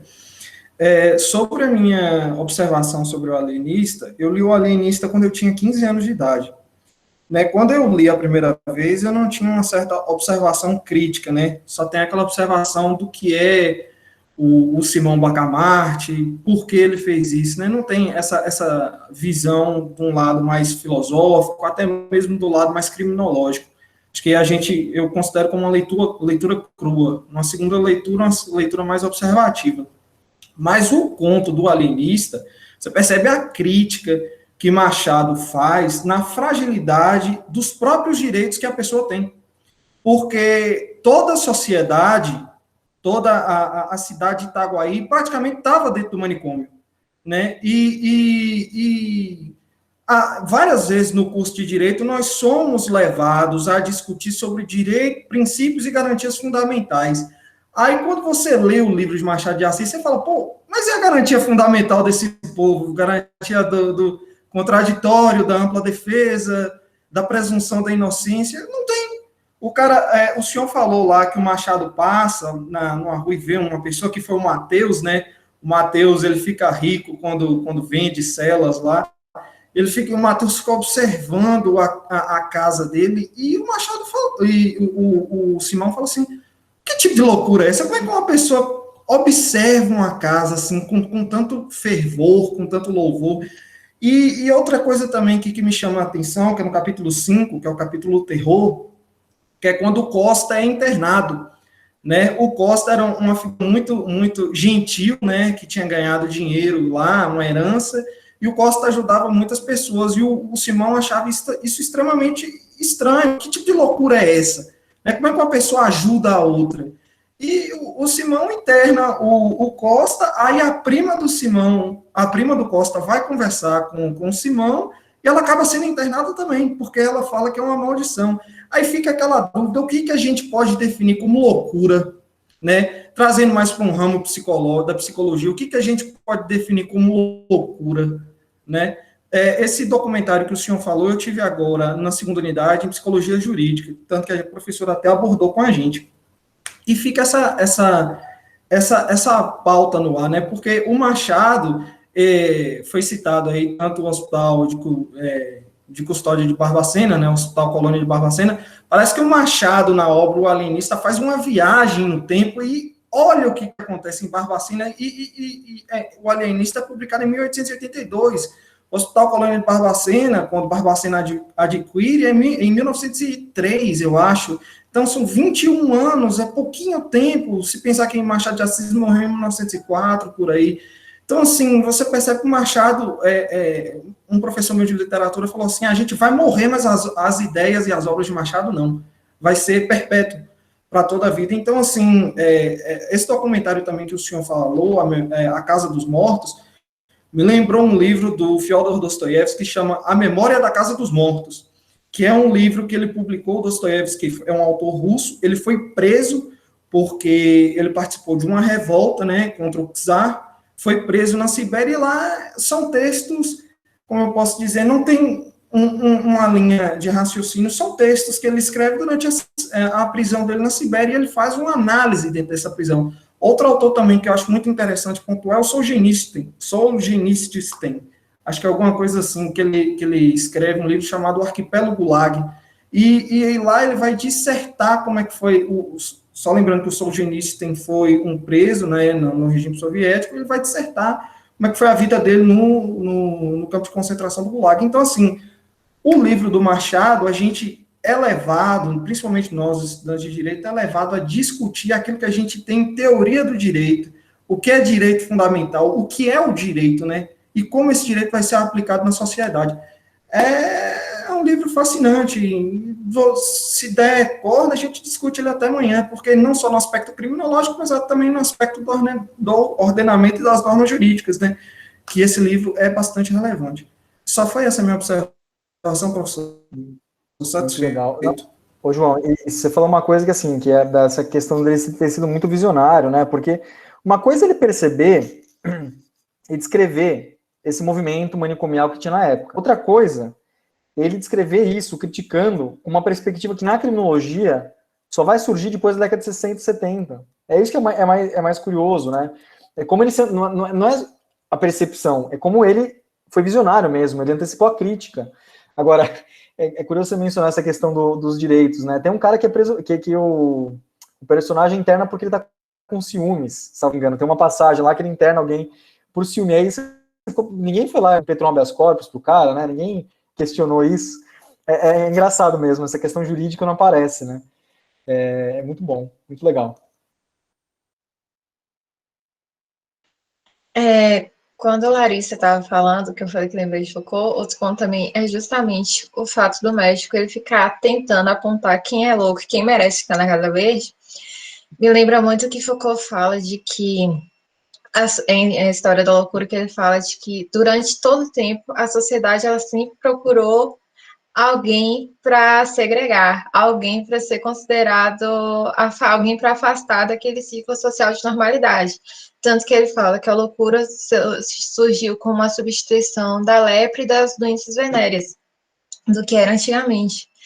E João falando de que a obra de Machado, a atualidade da obra de Machado, e quando a gente vai pensar nesses filósofos que existiram há não sei quanto tempo, a gente vê as obras atuais, apesar de ser uma coisa que, tipo, admirável, também é uma coisa revoltante, porque você pensa que há tanto tempo eles estavam discutindo as coisas que acontecem hoje em dia. Na minha opinião, é uma das coisas tipo, que mais me revolta quando eu vejo essas obras. Sabe, eu lembrei, a gente está falando de literatura, né? Dessa criminologia positivista. Acho que a Larissa mencionou isso, dessa questão de classificações. A Rebeca falou também de, né, quem que ia ser enquadrado ali como a pessoa louca para ser internada, etc., no livro. Tem uma outra obra que também acho que rende um discurso, um debate criminológico, que é Capitães de Areia, do Jorge Amado. Inclusive, ele chega a mencionar Lombroso no Capitães de Areia. E dá para estudar várias coisas interessantes sobre criminologia ali lendo o livro. É só um comentário. Bom, gente, a gente já precisa encerrar pelo adiantado relógio, né? Senão a gente fica aqui até 10, 11. O professor não é